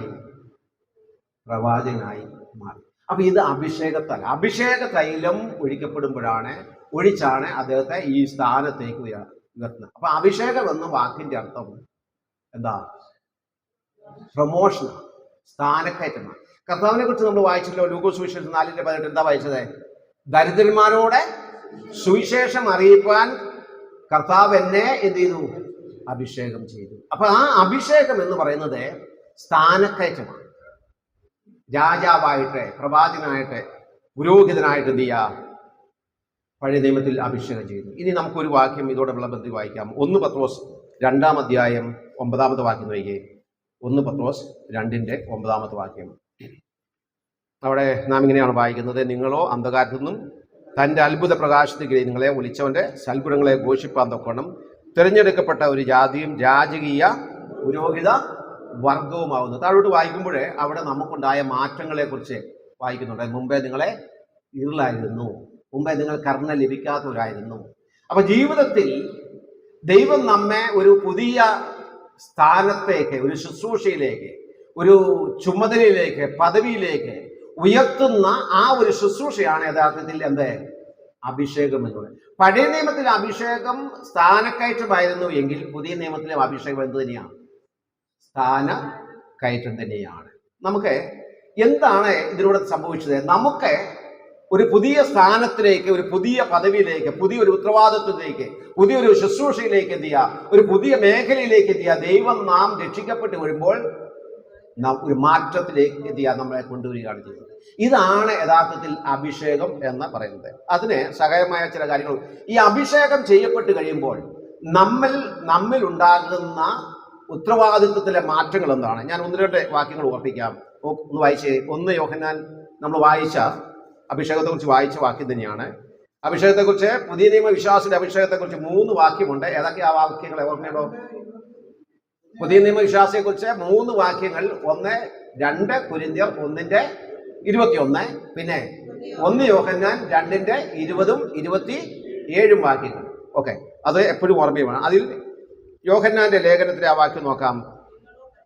നിങ്ങളോ പരിശുദ്ധനാൽ അഭിഷേകം പ്രാപിച്ച്, ഓക്കെ, അഭിഷേകം പ്രാപിച്ചപ്പോൾ, നാം അഭിഷിക്തരായി കഴിഞ്ഞപ്പോൾ, ദൈവം നമ്മെ അഭിഷേകം ചെയ്തു കഴിഞ്ഞപ്പോൾ നമുക്ക് എന്താ ഇതുകൊണ്ടുണ്ടായ പ്രയോജനം? എന്താ ഇവിടെ പറയുന്നത്? 20-ാമത്തെ വാക്യം പറയാം. സകലവും. എത്രയോ ആൾക്കാരെ നമുക്കറിയാം, എത്രയോ ആൾക്കാരെ ഞാൻ അദ്ദേഹം ഇപ്പം ജീവിച്ചിട്ടുണ്ട്, അതുകൊണ്ട് അദ്ദേഹത്തിൻ്റെ പേര് ഞാൻ പറയുന്നില്ല. ഒരു വിദ്യാഭ്യാസമില്ല. എനിക്ക് എൻ്റെ ഓർമ്മ ശരിയാണ്, 4-ാം ക്ലാസ് അങ്ങോട്ട് കഷ്ടിച്ച് പഠിച്ച ഒരു ദേവദാസ്. അദ്ദേഹം എഴുതിയിട്ടുള്ള എത്രയോ അനുഗ്രഹിക്കപ്പെട്ട പാട്ടുകൾ എനിക്കറിയാം. നിങ്ങളൊക്കെ പാടുന്ന പാട്ട് അദ്ദേഹം എഴുതിയ പാട്ടാണ്. ഇന്നും അദ്ദേഹം മധ്യ തിരുവിതാംകൂർ ഒരു ഭാഗത്തെ ജീവിച്ചിട്ടുണ്ട്. ഒരു പ്രധാന സുവിശേഷമാണ്. ഞാൻ അദ്ദേഹത്തെ പേര് ഞാൻ ഉറപ്പിക്കുന്നില്ല. പക്ഷേ വലിയ വിദ്യാഭ്യാസമുള്ള വലിയ എഞ്ചിനീയർമാരെക്കാളും, വലിയ ഡോക്ടേഴ്സിനേക്കാളും ലോകപ്രകാരമുള്ള എല്ലാ നിലയിലുള്ള വിദ്യാഭ്യാസം ലഭിച്ച, ഉയർച്ച ലഭിച്ച, അവർക്കൊന്നും ഇല്ലാത്ത വലിയ കഴിവുകളുടെ ഉടമയാണ്. ഞങ്ങളുടെ അടുത്ത ഓടക്കാലി ചാക്കോച്ചൻ എന്ന് പറഞ്ഞ ഒരാളുണ്ടായി. ബാബുസോറൊക്കെ അറിയായിരിക്കും. അദ്ദേഹത്തിൻ്റെ കൊച്ചുമോൻ ഈ കാലത്തെ ബ്രദർ സമൂഹത്തിൽ ഒരു ശുശ്രൂഷയിൽ വളരെ പ്രഗത്ഭനായ ഒരു ചെറുപ്പക്കാരനാണ്. ഞാൻ ഓർക്കുന്നുണ്ട്, ഞാൻ ഒരിക്കലെ തിരുവല്ലയിൽ ഒരു ക്രൂസൈഡിൽ ഒരു കോൺഫറൻസിൽ ഞാൻ കണ്ണൂരിൽ നിന്ന് ഒരു ട്രാൻസ്ലേഷൻ ചെയ്യാൻ വേണ്ടി വന്നതാ. ഒരു സായിബ് ഡേവിഡ് മിസ്സേ, അദ്ദേഹത്തിനെ ഞാൻ അന്ന് പരിഭാഷപ്പെടുത്തുന്നു. അദ്ദേഹം പറഞ്ഞ ഒരു വാക്യം എനിക്ക് വ്യക്തമായിട്ട് ട്രാൻസ്ലേറ്റ് ചെയ്യാൻ പറ്റിയില്ല. പക്ഷെ ആ സമയത്ത് ഈ പുറയിലിരുന്ന ഈ ചാക്കോച്ചായൻ എന്ത് ചെയ്തു? ബ്രദറെ, ആ വാക്യം ഇങ്ങനെയാണ്. 10,500 പേർ കൂടുന്ന ഒരു കോൺഫറൻസ്, ആ കൂടി പായിപ്പാട് വെച്ച് അദ്ദേഹം എന്ത് ചെയ്തു? ഈ മനുഷ്യൻ പറഞ്ഞു, ചാക്കോച്ചായൻ പറഞ്ഞു, ബ്രദറെ ആ വാക്യത്തെ ഇങ്ങനെയാണെന്ന് എന്ത് ചെയ്ത് തിരുത്തി. എനിക്ക് വല്ലാതെ വിഷമം. അദ്ദേഹത്തോടുള്ള വിഷമമല്ല, ദൈവമേ നിനക്ക് ഇത്ര വിദ്യാഭ്യാസം ഉണ്ടായിട്ട് നിനക്ക് ഈ വാക്യം കാണാം. പക്ഷെ ആ മനുഷ്യൻ അന്ധനായി. ഭിക്ഷക്കാരനായി മൂവാറ്റുപുഴയിൽ ബസ്സിൽ കയറി ഭിക്ഷ യാചിച്ച് നടന്നിരുന്ന ഒരു മനുഷ്യനായിരുന്നു ഈ ചാക്കോച്ച. പെങ്ങളുടെ കൈ പിടിച്ച് ഭിക്ഷാടനമായിരുന്നു അദ്ദേഹത്തിന്റെ തൊഴിലെ. ഒരു വേള അദ്ദേഹം എന്ത് ചെയ്തു? അവിടെ ഒരു പരിശോധന നടക്കുന്നു. ആ പരിശോധന എന്ത് ചെയ്തു? അദ്ദേഹം നല്ല പാട്ട് കേട്ടപ്പോൾ എന്ത് ചെയ്തു? അദ്ദേഹം പാട്ട് പാടിയ ഭിക്ഷ യാചിക്കുന്നു. ആ പാട്ട് കേട്ടപ്പോൾ ഉടനെ പെങ്ങളോട് പറഞ്ഞു, വെടി അങ്ങോട്ട് പോകാമെന്ന് പറഞ്ഞു. അവിടെ ചെന്നിരുന്നു, പാട്ട് കഴിഞ്ഞു, പ്രസംഗം കേട്ടു. ആ പ്രസംഗത്തിലൂടെ യേശുക്രിസ്തുവിനെ രക്ഷിതാവും കർത്താവുമായിട്ട് എന്ത് ചെയ്തു? ഈ ചാക്കോച്ചൻ സ്വീകരിച്ചു. അതിനുശേഷം എന്ത് ചെയ്തു? പിന്നെ തെണ്ടുന്നതെല്ലാം വണ്ടിയൊക്കെ തെണ്ടുമ്പോഴൊക്കെ കയ്യിൽ എന്ത് കാണും? ട്രാക്റ്റുകൾ കാണും. വായിക്കാൻ അറിയില്ല, കാരണം അന്ധനാണ്. അങ്ങനെ പെങ്ങളുടെ കയ്യിൽ പിടിച്ച് ഭിക്ഷയായിച്ച് ആ ഭിക്ഷയാചിന്റെ പുതിയൊരു സ്റ്റേജിലേക്ക് വന്നു. സുവിശേഷ പ്രവർത്തനായ ഭിക്ഷക്കാരൻ. അങ്ങനെ ഒരു ദിവസം എന്ത് ചെയ്തു? ബസ്സിൽ ലഘുലേഖ കൊടുത്തുകൊണ്ട് ഇങ്ങനെ നടക്കുമ്പോൾ, ഭിക്ഷ അയച്ചുകൊണ്ടിരിക്കുമ്പം PM ഫിലിപ്പ് സാർ, നിങ്ങൾ ചിലരെങ്കിലും കണ്ടു കാണും, വളവാതിലുണ്ടായിരുന്ന IPCയിലെ ഒരു നല്ല അനുഗ്രഹിക്കപ്പെട്ട ദേവദാസനായിരുന്നു PM ഫിലിപ്പ് സാറ്. അദ്ദേഹം ആ ബസ്സിൽ യാത്രക്കാരനായിരുന്നു. ഉടനെ എന്ത് ചെയ്തു, ഈ ഫിലിപ്പ് സാറിന്റെ അടുത്ത് ചെന്ന് എന്ത് ചെയ്തു, പാത്രം കൊണ്ടേ കാണിച്ചു. പിന്നെ അദ്ദേഹം ഭിക്ഷ കൊടുത്തു, ഒരു ട്രാക്റ്റും എന്ത് ചെയ്തു, ഈ പെങ്ങളാണോ ഇദ്ദേഹമാണോ കൊടുത്തു. ഉടനെ എന്ത് ചെയ്തു, ഈ ഫിലിപ്പ് സാർ കാര്യങ്ങളൊക്കെ ചോദിച്ചു വേഗം പറഞ്ഞു. ഉടനെ പറഞ്ഞു, ചാക്കോച്ച ഇനി ഈ തൊഴിലെത്തി അവസാനിപ്പിക്കുക, ഇനി ഒരു കാര്യം സുവിശേഷം പറയുന്ന ആ തൊഴിലങ്ങ് സ്വീകരിച്ചു. തിണ്ടുന്ന പണി എന്ത് ചെയ്യുക, നേരെ പെങ്ങളുമായിട്ട് ബസ്സിൽ നിന്നിറങ്ങി മൂവാറ്റുപുഴ ആറിലേക്ക് എന്ത് ചെയ്തു, ഈ ഭിക്ഷാടനം പാത്രം വലിച്ചെറിഞ്ഞു. അങ്ങനെ ഒരു സുവിശേഷനായി ഓടക്കാലിയിലെ ബ്രദർ സഭയ്ക്ക് അവിടുത്തെ സുവിശേഷനാണ്. ഞാൻ ഓർപ്പിക്കുന്നത്, ഒരു ഭിക്ഷക്കാരൻ അഭിഷിക്തനായാൽ ദൈവത്തിന് അദ്ദേഹത്തെ ഉപയോഗിക്കാൻ പറ്റും. D.L. മോഡി അദ്ദേഹത്തെ അമേരിക്കയിലൊക്കെ കളിയാക്കിയിട്ടുണ്ട്. അദ്ദേഹത്തിന്റെ ഇംഗ്ലീഷ് വളരെ മോശമാണ്. ഒരു ഷൂ വയ്ക്കുന്ന കടയിലെ ജോലിക്കാരനായിരുന്നു. എഡ്വേർഡ് കിംബേൾ എന്ന് പറയുന്ന ഒരു ദേവദാസനാണ്, ഒരു നീഗ്രോയാണ് അദ്ദേഹത്തെ വിശ്വാസത്തിലേക്ക് കൊണ്ടുവരുന്നത്. ആ D.L. മോഡി പിന്നീട് ദൈവത്തിലേക്ക് വന്നു. ഒരു വേള ഒരു മീറ്റിങ്ങിലെ മോഡി പങ്കെടുക്കുമ്പോൾ ഒരു ആഹ്വാനം ഇങ്ങനെയായിരുന്നു: ദൈവകരങ്ങളിൽ തന്നെ തന്നെ സമർപ്പിക്കുന്ന ഒരു വ്യക്തിയെ ദൈവത്തിന് എങ്ങനെ ഉപയോഗിക്കാൻ കഴിയുമെന്നുള്ള കാര്യം ലോകം ഇനിയും കാണേണ്ടിയിരിക്കും.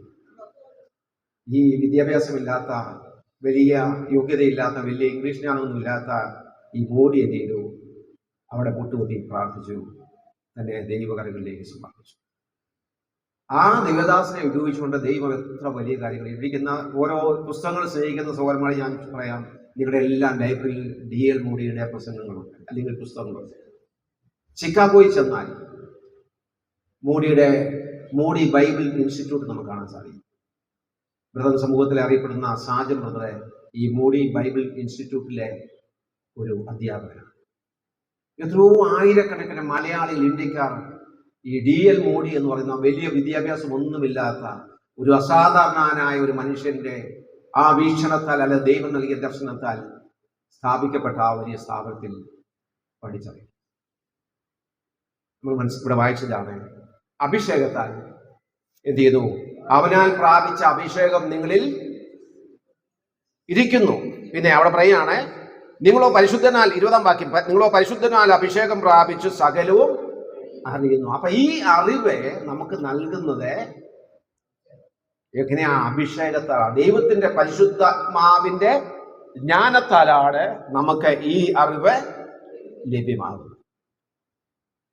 ഈ സഭയുടെ നേതാക്കന്മാർ, അച്ഛന്മാരും ബിഷപ്പ്മാരും അന്നത്തെ മെത്രാന്മാരും പുരോഹിതന്മാരെല്ലാം പറഞ്ഞു, ഇനി ഈ നാമത്തിൽ മിണ്ടിപ്പോരുത്. ഇവിടെ വായിച്ചില്ലേ? ഉടനെ പറഞ്ഞു, ഞങ്ങൾ കണ്ടും കേട്ടുമിരിക്കുന്നത് പ്രസ്താവിക്കാതിരിക്കാൻ കഴിയില്ല. പിന്നെ അവരെ കുറിച്ച്, ഈ വ്യക്തിയെ കുറിച്ച് അതിനു മുമ്പേ പെന്തക്കോസ്ത് നാളിൽ അവിടെ കൂടി വന്ന ജനങ്ങളെ, ആ 3000 പേര് രക്ഷിക്കപ്പെട്ട അന്ന് ഒരു പ്രസ്താവന അവരെ കുറിച്ച് പറഞ്ഞ് നമ്മൾ വായിക്കുന്നുണ്ട്. ഇവരെല്ലാം ഗലീലക്കാരല്ലയോ, പിന്നെ നാം ജനിച്ച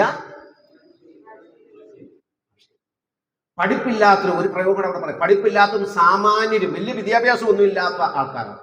ഒരു കോളേജിലും, കേരള യൂണിവേഴ്സിറ്റിയിലും പോയിട്ടില്ല, കാലിക്കറ്റ് യൂണിവേഴ്സിറ്റിയും പോയിട്ടില്ല, മഹാത്മാഗാന്ധി യൂണിവേഴ്സിറ്റിയും പോയിട്ടില്ല, +2 പോയിട്ടില്ല, സിസ്റ്റും കുസ്തിയും പോലും ഇല്ലാത്ത ഇവരെന്ത് ചെയ്തു, നാം ജനിച്ച നമ്മുടെ സ്വന്തം ഭാഷകളിൽ എന്ത് ചെയ്തു, ദൈവത്തിന്റെ വൻകാര്യങ്ങളെ പ്രസ്താവിക്കുന്നു. എന്നിട്ട് അവരെ കുറിച്ച് പിന്നീട് ജനം എന്ന് പറഞ്ഞൊരു വാക്കുണ്ടായി. അവർ എന്ത് ചെയ്തു, ഈ നഗരത്തെ, പട്ടണത്തെ എന്ത് ചെയ്തു, കീഴ്മേൽ അഭിഷേകമാണ്. ദൈവം നമുക്ക് നൽകുന്ന അഭിഷേകം, ദൈവത്തിന്റെ, ഇവിടെ പറയുകയാണ്, യോഹന്നാൻ പറയുകയാണ്, നിങ്ങളോ പരിശുദ്ധാൽ അഭിഷേകം പ്രാപിച്ച് സകലവും അറിയുന്നു. ഒരു വാക്കും കൂടെ പറഞ്ഞാനെ. അപ്പൊ ഒന്ന്, ശുശ്രൂഷയ്ക്കുള്ള പ്രകാശനം, അതാണ് അഭിഷേകത്തിലൂടെ ലഭിക്കുന്നത്. ശുശ്രൂഷയ്ക്കായിട്ടുള്ള പ്രകാശനം, അതായത് അയാളുടെ വിദ്യാഭ്യാസമോ അദ്ദേഹത്തിന്റെ പാരമ്പര്യമോ ഇതൊന്നും വേണ്ട. ഒരു വ്യക്തിയെ എന്ത് ചെയ്യുക, ദൈവത്തിന്റെ പരിശുദ്ധാത്മാവിനെ ഉപയോഗിക്കാൻ കഴിയും. അതാണ് അഭിഷേകത്തിലൂടെ ലഭിക്കുന്നത്. സൗരി ചോദിച്ച ചോദ്യം, എന്താണ് അഭിഷേകം? ആ വാക്ക് നല്ല ചോദ്യമാണ്. പഴയ നിയമത്തിൽ എങ്ങനെയാണ് അഭിഷേകം ചെയ്തത്? അഭിഷേക തൈലം ഒഴിച്ച. പുതിയ നിയമത്തിൽ എന്താണെന്ന് പറഞ്ഞിട്ടുണ്ട്. നോക്കിയേ, ഇപ്പൊ വായിച്ച വാക്യം തന്നെ, 27-ാമത്തെ വാക്യം നോക്കിയേ. അവനാൽ പ്രാപിച്ച, അപ്പൊ എന്താ അഭിഷേകം? അവനാൽ പ്രാപിച്ച അഭിഷേകം. എന്താ ആ അഭിഷേകം? പരിശുദ്ധാത്മാവ് ആണോ? ആ പരിശുദ്ധാത്മാവിനെ നമുക്ക് ലഭിക്കുന്നതാണ് അഭിഷേകം. രക്ഷിക്കപ്പെട്ടതാണ്. നാം രക്ഷിക്കപ്പെടുന്ന അതേ നിമിഷത്തിൽ നാം പരിശുദ്ധാത്മാവിനാൽ എന്ത് ചെയ്യാം? മുദ്രയിടുന്നു. നമ്മൾ ഇന്നലെ പഠിച്ചതാ, പരിശുദ്ധാത്മാവിനാൽ മുദ്രയിടുന്നു. ദൈവത്തിന്റെ ആത്മാവ് നമ്മിൽ വസിക്കുന്നു. നാം ദൈവത്തിന്റെ മന്ദിരമായി മാറുന്നു. നാം അവന്റെ വകയായി മാറുന്നു. അപ്പൊ ആത്മാവ് നമ്മിൽ വാസം ചെയ്യുക. പൗലോസ് പറഞ്ഞല്ലോ 1 കൊരിന്ത്യർ 3:16 നിങ്ങളോ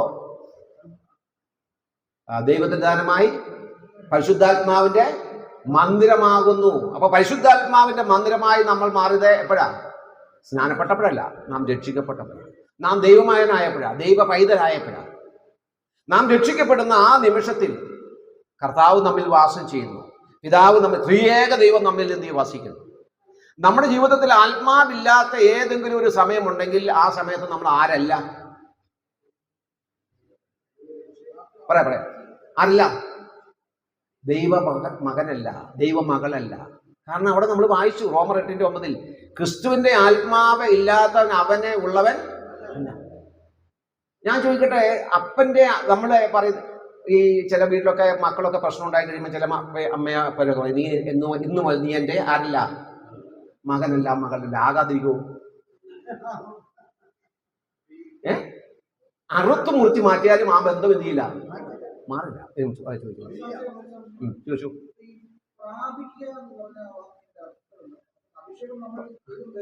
അതെ അതെ അതെ. കാരണം നമുക്ക് പ്രാപിക്കുക എന്ന് പറഞ്ഞാൽ സ്വീകരിക്കുക. ശരി. കാരണം നമുക്ക് നമ്മുടെ കഴിവുകൊണ്ടല്ല, അല്ലെങ്കിൽ നമ്മുടെ അധ്വാനം കൊണ്ടല്ല. ഒറ്റ കാര്യം മാത്രമേ നമ്മുടെ അധ്വാനം കൊണ്ട് ലഭിക്കുന്നുള്ളൂ, ആത്മാവുള്ളത്. അത് നമ്മൾ ചിന്തിക്കുന്നത് അത് ആത്മനിറവാണ്. ഒത്തിരി അറിവില്ലായ്മകളുണ്ട്. കാരണം പൗലോസ് ചോദിക്കുന്നുണ്ടല്ലോ 1 കൊരിന്ത്യർ 12 ആരംഭിക്കുമ്പോൾ അവിടെ നമ്മൾ ചിന്തിച്ചതാ, സഹോദരന്മാരെ നിങ്ങൾ ആത്മീയ പരങ്ങളെ കുറിച്ച് അറിവില്ലാതിരിക്കരുത്. നിങ്ങൾ ദൈവത്തിന്റെ ദാനമായ പരിശുദ്ധാത്മാവിന്റെ മന്ദിരമാവുന്നു എന്ന് നിങ്ങളെ അറിയാമല്ല, അറിയുന്നില്ലയോ? സ്വന്തം പ്രയത്നത്താൽ ആത്മാവിനോടുള്ള ബന്ധത്തിലുള്ള ഒറ്റ കാര്യം മാത്രമേ ബൈബിൾ പറയാം. പറയാം. ഈ പരിശുദ്ധാത്മാവും വിശ്വാസിയും തമ്മിലുള്ള ബന്ധത്തിൽ 6 ഒത്തിരി കാര്യങ്ങളുണ്ട്. നമ്മൾ പ്രധാനമായി പഠിക്കുന്നത്, ഊന്നൽ കൊടുക്കുന്നത് 6 കാര്യങ്ങളിലാണ്. അതിലൊന്നാണ് നമ്മളെ പഠിച്ചത് ആത്മ അധിവാസം, 2 ആത്മസ്നാനം, 3 അഭിഷേകം, പിന്നെ ആത്മ നിറവ്, ആത്മ അച്ചാരം, ആത്മ മുദ്ര. ഈ 6 കാര്യങ്ങളാണ്. ഇതിനകത്ത് ഒരു കാര്യം നമ്മുടെ ഉത്തരവാദിത്വം ദൈവം ചെയ്യില്ല. ആത്മനിറവ് ഇത് നമ്മുടെ ഉത്തരവാദിത്വം. മറ്റെല്ലാം ദൈവത്തിന്റെ ഭാഗത്തുനിന്ന് ദൈവം ചെയ്യുന്നു. ഈ കാര്യത്തിൽ ഈ കൽപ്പന എന്ന നിലയിൽ ഒരു കണ്ടീഷനായിട്ട് പറഞ്ഞിട്ട് ഒറ്റ കാര്യമേ ഉള്ളൂ. ഒരു വ്യവസ്ഥ എന്ന നിലയിൽ എന്ത് ചെയ്യാം? ആത്മാവിനെ അനുസരിച്ച് നടക്കണം, അല്ലെങ്കിൽ ആത്മാവിൽ നിറയുകയും. ഇത് നമ്മുടെ ഉത്തരവാദിത്തമാണ്. പക്ഷെ ആത്മാവിനെ പ്രാപിക്കാം, കൃപാവരങ്ങൾ പ്രാപിക്കാം, അതിനൊരു കൽപ്പനയില്ല. അപ്പൊ നമ്മുടെ ഉത്തരവാദിത്വമാണ് ഏത്? ആത്മാവിൽ നിറയുക എന്നുള്ളത്. മറ്റെല്ലാം ദൈവത്തിന്റെ ഭാഗത്തുനിന്ന് ദൈവം നൽകുന്നതാണ്.